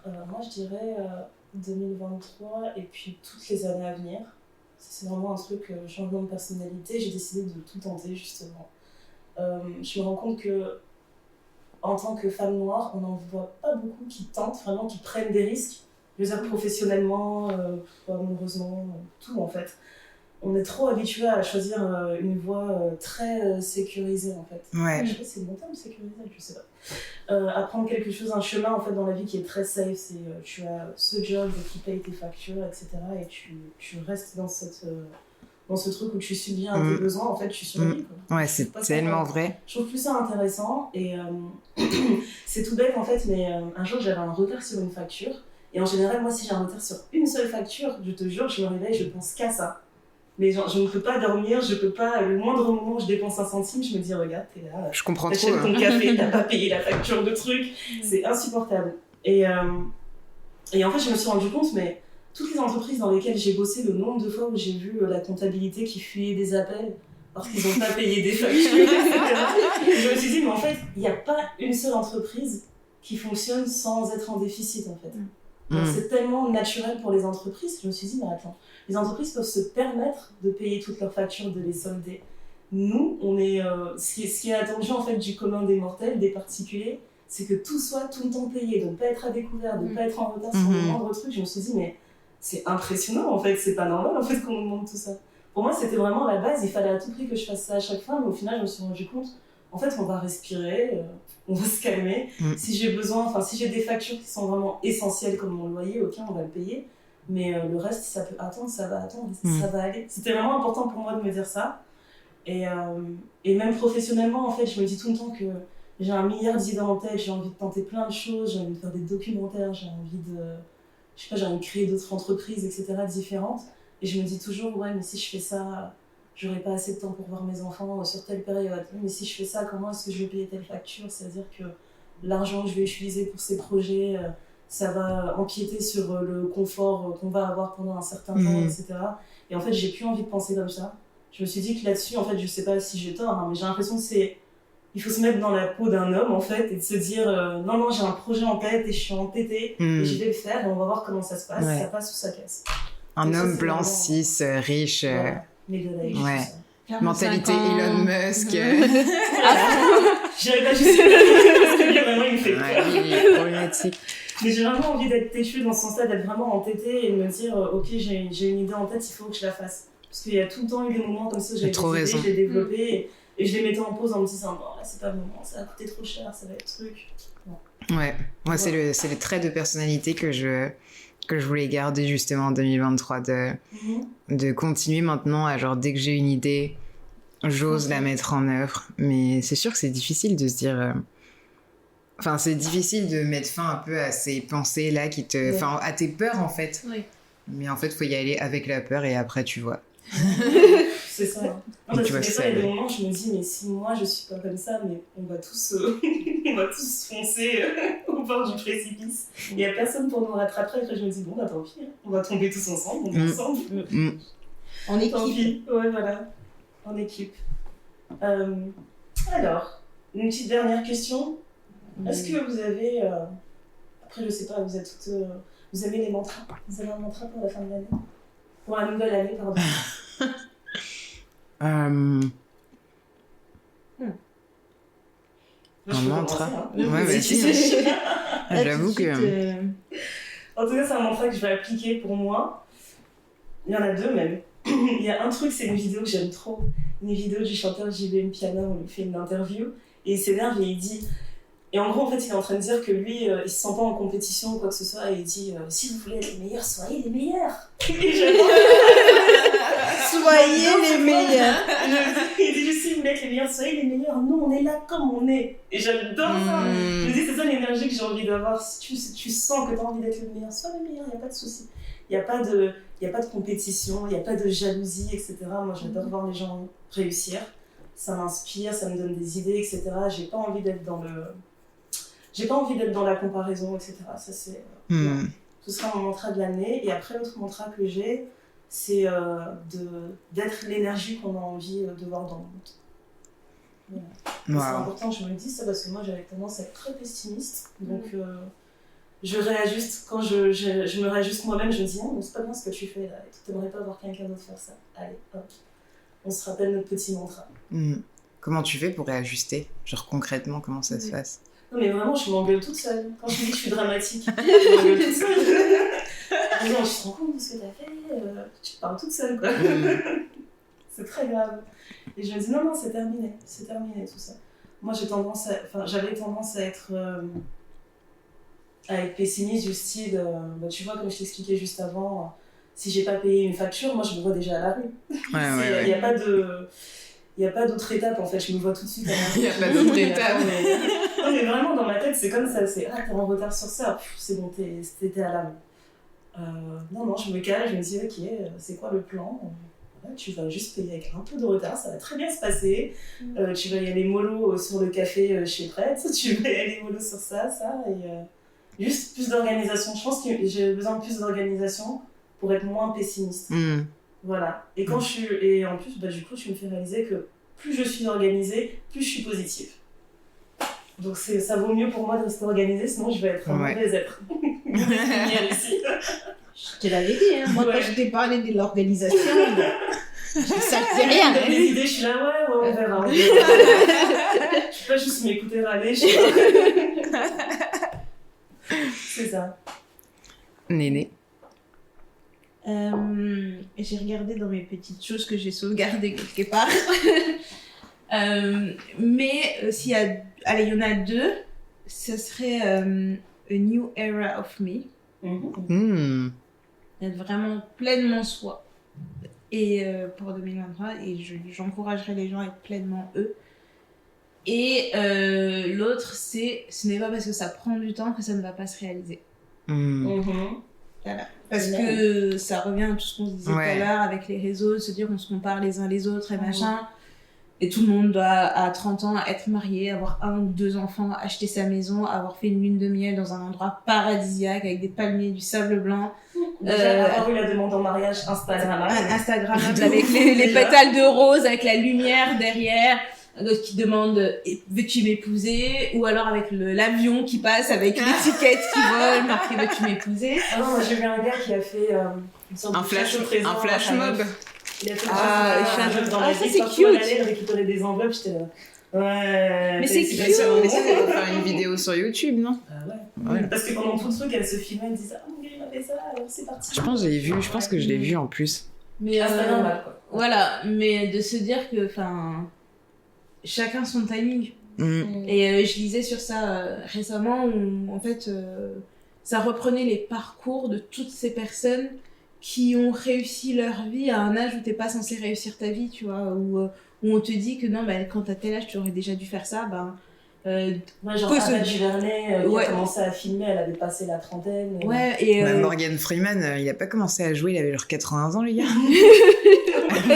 Personnellement, j'ai toujours connu vieux. Je pense pas qu'il ait les rôles quand il était jeune. Non. C'est vrai. Ouais, et des gens comme ça, un peu des médias un peu connus, et puis d'autres gens qui sont moins connus, mais tu vois, dans la tech, des trucs comme ça, qui te disent, en fait, moi, j'écris, ou des nanas qui disent, en fait, j'ai écrit mon premier livre, j'avais 45 ans, c'est devenu un best-seller, et maintenant, je fais que ça. Donc, juste, parce que parfois, on a tendance à se dire, oui, mais c'est des célébrités. Parce qu'elles font du cinéma, elles font de la musique, ou des choses comme ça, mais j'avais besoin de lire sur ces personnes plus normales, qui ont réussi sur le tard, comme on aime bien dire, mais qui finalement n'est pas le tard, parce que ça leur a permis d'avoir l'expérience et les épaules nécessaires. Moi, je me dis toujours que quand quelque chose nous arrive, c'est parce qu'on est prêt à l'affronter en bien ou en mal. Donc, j'avais besoin d'un peu ce truc-là parce que voilà, t'as passé la trentaine, on te dit et alors t'as des gens qui se marient autour de toi et on te regarde genre alors est-ce qu'elle va pleurer ou elle va être heureuse ou tu vois ou je dis non enfin je sais pas si on en a parlé dans le dernier épisode mais on a fêté Noël ensemble et allez, même pas 15 minutes. J'ai vu vos stories, c'est genre des pauvres. Non, mais même pas 15 en plus, minutes. Vous avez cuisiné pour ces gens-là. C'est ça. On me regarde, on me dit... On me dit, il n'y a pas quelqu'un. J'étais là, quelqu'un, je comprends pas. En plus, on parle en code parce que sinon, c'est pas drôle, tu vois. Bah donc oui. Alors là, j'ai fait l'idiote, tu vois, mais c'est ça à chaque fois, tu vois. Et puis, il faut pas oublier que ce Noël-là, autour de cette semaine, on a appris genre 5 grossesses différentes. Ah ouais. Qu'est-ce qui se passe dans l'industrie des préservatifs? Il y a un défaut, là. Il y a une série qui a été rappelée. Il n'y a pas eu d'annonce. Après ça, tu sais, on nous annonçait des trucs, on se regardait genre chin chin. Non, mais franchement, en fait, c'est tous les trucs qui te rappellent où tu te dis, mais quand t'es pas dans les clous comme on aimerait que tu sois dans les clous, t'es là, t'as des yeux qui se tournent comme ça et tu sens le regard qui te prend, tu vois.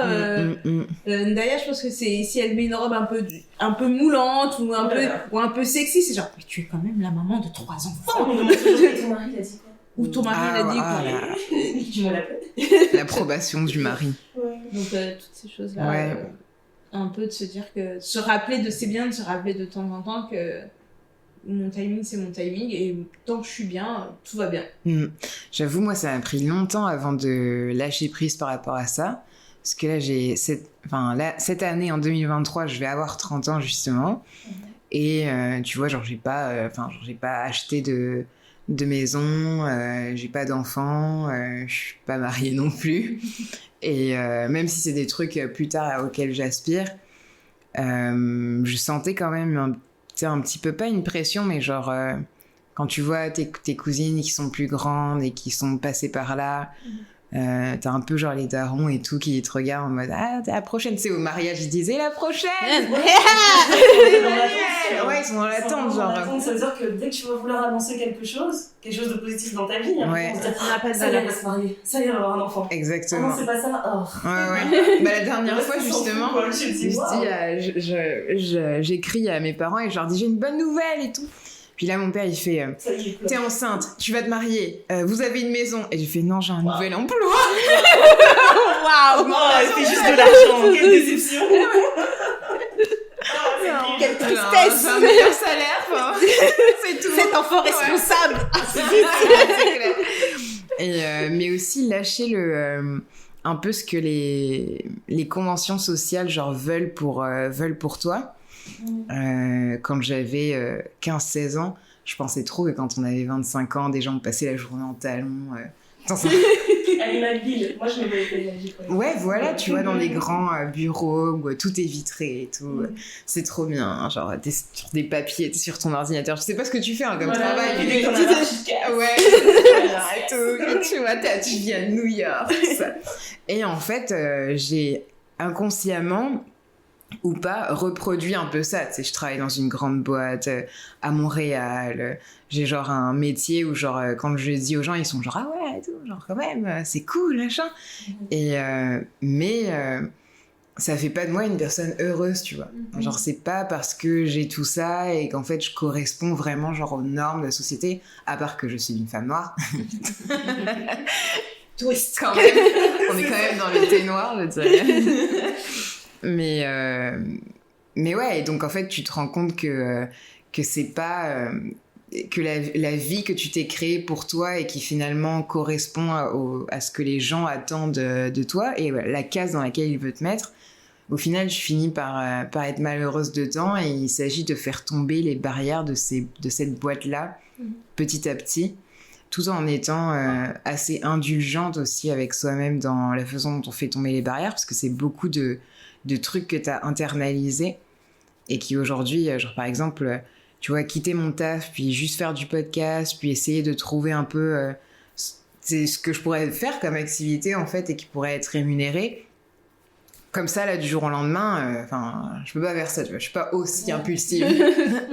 mais je voulais trop que ça arrive, tu vois. Puis je me mettais un peu une pression pour que, c'est bon, ce mois-ci, en gros, tu trouves ta voie et t'y vas, tu vois. Mais en fait, ça fonctionne pas du tout comme ça. Et je me faisais plus de mal qu'autre chose. Et en fait, je me dis, non, ça va, j'ai le temps. Puis c'est pas parce que je vais sur ma trentaine que, tu vois, je pensais qu'à 30 ans, on se trouvait, tu vois. Que 30 ans, c'était trop bien, que la trentaine, c'était trop stylé, que de toute façon, la vingtaine, c'est surcoté. Parce que moi, c'était un peu nul. Hein. Genre, c'était bien, mais c'était un peu dur. Non, mais en fait, moi, je trouve que c'est cool, la trentaine, c'est pas... En fait, ce que je dis tout le temps, c'est que la trentaine, c'est la vingtaine avec de l'argent. Et c'est aussi l'âge où tu dis plus facilement non, où tu envoies plus facilement les gens bouler, que ce soit ta famille ou les... Voilà, tu t'affirmes. Donc du coup, personnellement, je dirais que je préférais la trentaine. En fait, je me dis, chaque décennie, tu t'en fous un peu plus. Donc j'ai tellement hâte, tu sais, d'être une vieille dame et de n'avoir plus rien à foutre. C'est pour ça, en fait, que les vieux, ils s'en fichent, genre à la caisse des supermarchés. Oui. Ils sont super lents. Ils s'en fichent de tout. Et puis parfois, ils te dépassent. Ils s'en foutent. Tu me dis, mais tu vas faire quoi? Grave. Et puis personne au-dessus d'eux. C'est clair. C'est eux les boss. Les boss de la société, c'est eux. Franchement. C'est clair. Donc en fait, voilà, il n'y a pas d'âge au final pour se trouver. Et en fait, être indulgente avec ce que tu ressens et pas essayer d'aller plus vite que la musique dans tes émotions, tu vois. Donc ouais, je me laisse le temps. Puis le mantra, c'est un peu ça. Okay. Se laisser le temps, puis toujours plus de connexion avec les gens. C'est ça même. Maintenant, c'est le moment de souhaiter quelque chose aux auditrices qui nous écoutent. Bonne année. Ouais, bonne année. Moi, je vous souhaite la santé avant tout. On va pas se mentir, hein, c'est le luxe de 2023. C'est le luxe du millénaire même. Je vous souhaite de faire plein d'argent. Les gens de faire tellement d'argent que quand vous êtes à des repas en famille, vous êtes gênés de dire votre salaire. C'est ça que je vous souhaite. Que ce soit genre, les gens ils demandent combien tu gagnes, je dis ça va. La moulaga. Je vous souhaite vraiment d'atteindre ce stade dans la vie, ce stade où il y a quelqu'un qui vous embête et qui vous dit ah non, en ce moment c'est un peu dur, tu peux donner, tu donnes sans souci. En tout cas, moi, c'est ce que je me souhaite, c'est ce que je vous souhaite. J'espère que vous serez vraiment unapologetic avec votre façon d'être, que vous allez tenter plein de choses. N'hésitez pas à prendre des risques. Comme on le disait plus tôt, en fait, c'est quelque chose qu'on a beaucoup de mal à faire naturellement en tant que femme noire. Donc, n'hésitez pas à prendre des risques, n'hésitez pas à rester entouré de bonnes personnes, à rester vous-même de bonnes personnes, à être bienveillante. Qu'est-ce que je vous dis ? Je vous souhaite trop de choses. Continuez à écouter le thé noir. Je vous souhaite de découvrir la zone aussi, de nous faire des retours, parce que nous, c'est un de nos podcasts favoris, il est vraiment top. Ouais, et d'ailleurs, si vous voulez être inspiré, continuez à écouter des programmes comme ça. Je nous souhaite de nous voir bientôt aussi. Peut-être pas, peut-être. Là, c'est bon, elle en mode qu'est-ce que tu dis encore là? Non, pas du tout, mais j'aime bien garder un petit suspense. Non, là. J'ai dit bientôt. Suspense, c'est faire une surprise, tu vois. Bientôt, il faut pas que je dis à l'africaine, le temps il est circulaire. Bientôt, ça peut être cette année, l'année suivante, le mois suivant. Non, mais on verra d'ici là. C'est pas sur 30 ans. Bientôt. Tu vois? Non. Moi, je vous dis à très bientôt. Voilà. Moi, je leur demande d'être alignés.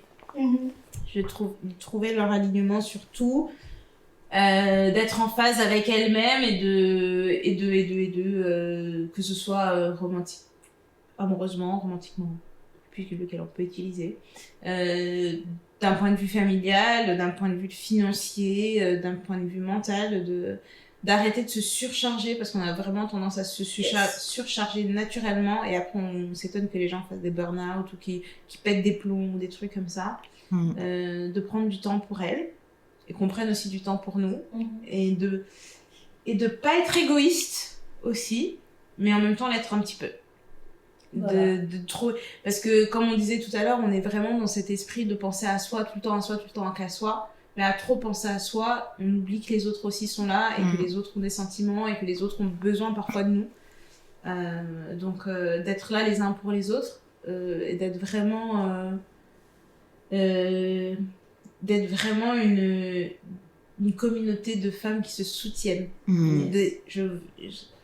S'il vous plaît, à partir de maintenant et pour les années à venir, si on peut vraiment se soutenir, faire bloc en fait. Faire bloc, pas juste en façade, mais un vrai soutien, un vrai être fort dans le soutien, de le crier fort et fièrement, de le montrer, le vivre pleinement, parce que parfois on va être soutenu pour une occasion précise et après pouf, plus rien, et c'était vraiment un truc de façade. Et parfois et le soutien c'est pas forcément visible, hein, mais un texto, un appel, un commentaire, un like, un partage, tous ces genres de petites choses, ça montre que vous soutenez les gens, tant sur le privé que le truc, et surtout sur quand t'as des entrepreneurs, arrêtez de négocier les prix avec des entrepreneurs noirs. Ah non, mais payez les... En fait, si vous payez le même prix chez un blanc, payez-le chez un noir. Payez-le chez un noir et mettez un pourboire, genre limite. Et parlez-en à vos amis. Voilà, c'est ça. C'est vraiment... ça, c'est un truc que j'admire dans la communauté juive. C'est comment ils sont capables de s'aider. Je suis toujours surprise. Ils ont créé maintenant une toile d'araignée un peu dans toutes les sphères de la société qui est vraiment admirable et que j'aime. C'est vrai, on aimerait voir ça chez les personnes noires. Donc soutenons-nous. Ouais. Et moi, je vous souhaite d'être aimé de personnes que vous aimez, bien sûr. Pas d'être aimé en mode creepy et tout. Attends, chez toi. Pas d'être stalké, mais vraiment d'être aimé. Et de la façon dont vous avez envie d'être aimé et de la façon dont vous recevez l'amour aussi, c'est super important. Donc c'est tout ce que je vous souhaite, beaucoup, beaucoup, beaucoup d'amour, parce qu'on en a tellement besoin. Et aussi de faire plus de place à écouter son cœur. Et je sais que c'est très bateau et très cliché, tu vois, de dire ça fait un peu phrase à la Disney. Mais en fait, dans le dernier podcast que j'ai fait avec une femme qui s'appelle Ikram, elle disait que le cœur aussi a des neurones. Et en fait, il a moins de neurones que le cerveau. Donc le cerveau, étant donné qu'il a plus de neurones, il va avoir tendance à surinterpréter plein de trucs, à faire plein de connexions qui sont peut-être inutiles, alors que le cœur, il sait déjà, en fait. Donc, vu qu'il a moins de neurones, les connexions se font plus rapidement et c'est plus authentique, tu vois. Donc, écoutez son cœur, puis ouvrez-le à l'amour. Voilà. Excellent. Oh là là, quelle belle confusion. Bon, je te laisse fermer l'épisode. Merci. C'était sympa. Avec une petite voix suave à la fin, c'était parfait. Voilà. Non mais voilà, là on a fini la partie résolution, mais je ferais bien 2-3 petites recommandations, comme on parlait de se soutenir entre femmes noires. Moi je vous invite à regarder le film Awa de la réalisatrice Maïmouna Doucouré. On l'a regardé avec Néné, enfin je l'ai regardé d'abord, et j'ai dit à Néné, regarde pas, tu vas chialer, regarde pas. Et qu'est-ce qu'elle a fait, Néné? Je l'ai regardé. Elle a chialé. Elle a regardé, elle a dit, bah voilà. Il est disponible sur quelle plateforme? Sur Prime Video. Ok, Prime Video. Franchement, c'est un très beau film qui parle de parentalité, qui parle de transmission, qui parle de tradition africaine et aussi un peu de l'adolescence chez la femme noire. J'ai trouvé ça très beau. Franchement, il y a plein de petites choses sur lesquelles on peut être pointilleux et tout si on veut vraiment analyser le film comme un critique ciné, mais ça reste une belle œuvre. Franchement, moi je le recommande à beaucoup de personnes. Après, sur ma liste des choses à voir, je n'ai pas encore vu le film Saint-Omer. J'aimerais le voir, mais je pense que c'est un peu trop tard. Il va falloir que je trouve une salle à part qui le projette encore. Et puis on va aller voir Tirailleurs, d'Omar Sy aussi. C'est la moindre des choses quand même. C'est notre histoire. Moi je sais que ça va me faire mal, mais je me dis, tu vois, d'habitude j'évite ce genre de film parce que c'est américain et qu'il y en a déjà peut-être une quinzaine qui ont été faites sur l'histoire de l'Amérique, mais là je me suis dit, non, quand même, c'est l'histoire de la France. C'est l'histoire de la France. Le nombre de fois où on s'est plaint en fait qu'en cours d'histoire on nous apprend tellement pas les bonnes choses en France. c'est mon devoir de regarder ça quand même. Ouais, mais je sais pas, moi d'encourager plus de choses comme ça. Je me préserve. Alors, Non, je te comprends. Mais je vous encourage à aller voir Tirailleurs, bien sûr, évidemment. Faut soutenir. Ouais, moi je pense que c'est tout ce que j'ai à recommander maintenant. Voilà, c'est bon pour vous? Oui. Oui? T'es sûre, Mélie? Je suis pas sûre, j'ai l'impression qu'on a loupé un truc avec notre cher Emmanuel. Ah ouais, on a loupé quoi? Emmanuel nous a parlé dans la préparation de l'épisode d'une chose qu'on pouvait continuer de faire en étant adulte qu'on faisait quand on était enfant. C'est vrai. Ah ouais? Ouais. Attends, j'avais oublié ça, laisse-moi voir. S'il y a une chose qu'on faisait quand on était adulte et qu'on ne fait plus quand on était enfant, et qu'on ne fait plus maintenant. Quelque chose qui me procurait de la joie quand j'étais petite. C'est ça? Et que j'aimerais faire maintenant. Qu'est-ce que tu aimais faire enfant que tu ne fais plus maintenant et qui... Bah, y a rien que je fais plus. Je suis un grand bébé. Non. Bah, c'est génial. Non, tu vois, je l'ai dit plus tôt, quand j'aimais beaucoup avoir mes moments de solitude, etc. Donc, je le faisais. J'aimais bien avoir des moments où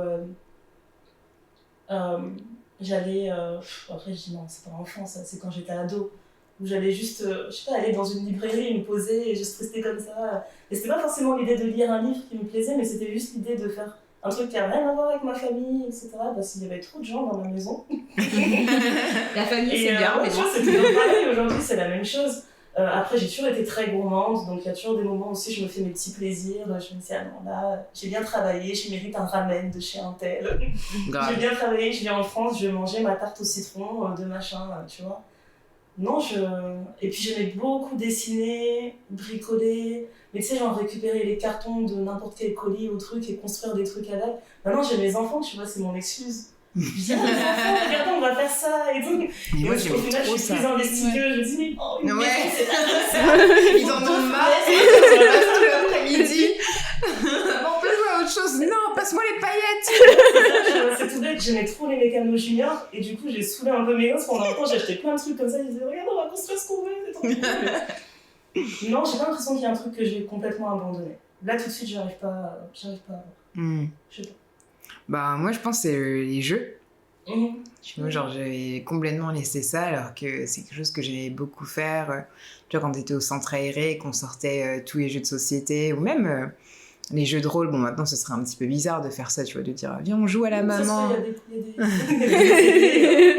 y a des communautés pour ça. On joue à la poupée et ça tout. paye bien. Ah, peut-être que je jouerais pas à ce genre de jeu-là, tu vois. À mon âge, ce serait un peu bizarre, tu vois. Mais ouais. C'est moi, maîtresse Céline.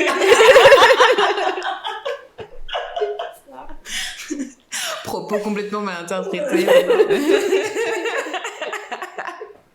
Des jeux de société, genre. Puissance 4, Monopoly. Cluedo, genre, je sais pas, qui, tout ça. Ouais. Ok. Tu vois, juste pour... oui, ce genre de jeu. Papa, si tu écoutes... C'est pas moi, ce n'était pas ma voix. Non, c'était pas... Donc, ouais, faire ça. Puis, ouais, juste jouer, en fait. Passer un peu plus de temps à jouer. Ce qu'on fait plus quand on est adulte. Ouais, on n'a pas le temps. Moi, il y a deux choses que je faisais beaucoup quand j'étais petite. J'écrivais beaucoup. Des poèmes, des histoires, des machins, etc. Et je pense que c'est deux choses qui sont assez liées et je rêvassais beaucoup. J'imaginais plein d'histoires, je pouvais passer des heures dans ma chambre. Mais elle me disait, mais qu'est-ce que tu fous là-haut? Mais je suis en train de vivre une vie, tu vois. Je suis en train d'imaginer des trucs, il y a des personnages, tu vois, il y a des voix. Et tu sais, quand ils entraient, tu vois, ils toquaient, ou que j'étais tellement à fond dans mon truc que j'entendais pas et quelqu'un entrait, j'étais surprise, genre, qui est rentré dans mon qui est dans mon imaginaire. Et c'est vraiment un truc que je fais plus maintenant, en fait, de prendre le temps de rêvasser ou vraiment d'écrire, de poser, d'écrire. Donc, peut-être recommencer à ça. Et du coup, par exemple, parfois, c'est dangereux, mais c'est pas dangereux en soi, mais tu sais, parfois juste laisser tes écouteurs quand t'es dans le train ou dans les transports, etc. Parce que du coup, quand t'écoutes de la musique, tu peux pas rêvasser de la même façon que machin. Donc du coup, de parfois faire exprès d'oublier ses écouteurs ou des choses, avoir des petits moments dans la journée où tu te dis, bon bah là, en fait, je vais me mettre 15 minutes, et pendant ces 15 minutes, j'ai pas de téléphone, j'ai rien, donc qu'est-ce que je fais? Est-ce que je prends un stylo, j'écris? Est-ce que je rêvasse sur un truc? Pour essayer de reconnecter ce truc et que ça revienne plus naturellement, parce que c'est plus aussi naturel. Ouais. Quand tu faire des choses en silence, en fait. Ouais. Tu vois, j'ai remarqué que dès que je me lève, puis jusqu'au coucher, j'ai toujours genre un truc, genre une vidéo YouTube, ou pour combler le silence, vide, combler le vide, ou un podcast, etc. Mais parfois, genre juste prendre le temps de faire ta vaisselle en silence, ou de marcher, je sais pas moi, à la boulangerie, revenir en silence, ça te permet justement de faire vagabonder ton cerveau. Ouais, c'est ça. Puis du coup, de trouver l'inspiration, trouver de nouvelles idées. Ouais. Mais après, quand tu dis que tu rêvasses plus, peut-être que tu rêvasses, mais d'une manière plus mature. Parce que par exemple, moi, ça m'arrive souvent quand je sais que j'appréhende beaucoup un moment, je vais beaucoup l'imaginer, comment il pourrait se passer, tous les scénars possibles, etc. Et après, une fois que c'est passé, je me dis, ah bah finalement, c'était bien. Non, en fait, je rêvassais pas dans le sens... C'est pas rêvasser, c'est de l'anxiété, ça. Elle m'a dit, elle se crée des trucs dans sa tête, etc. Donc moi, je me crée des histoires dans ma tête par rapport à un truc que j'attends, tu vois. Voilà. Non,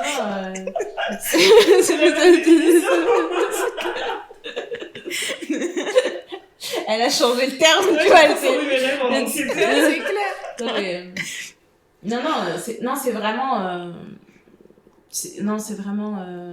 c'est vraiment rêvasser, tu sais, où ton esprit part tellement loin que t'as besoin d'un moment pour revenir sur Terre, quoi, parce que t'as eu tout un truc, tu vois, peut-être t'étais devenu un mec qui a eu un prix Nobel de la paix, que t'es en train de faire une tournée, mais en même temps on t'appelle pour résoudre un problème, tu vois, sur une situation dangereuse, dans un conflit que personne n'arrive à truc, quelqu'un ouvre la porte, tu peux pas pour faire la vaisselle, je dis mais on parlera comme ça du prix Nobel de la paix, mais on va faire un discours.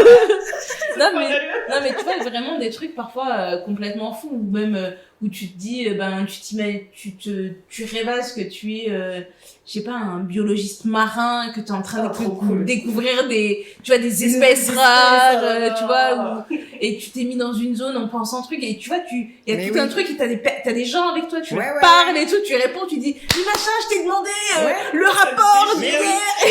C'est à ça que je pensais quand je disais genre jeu de rôle, tu vois, je pensais pas au début, genre...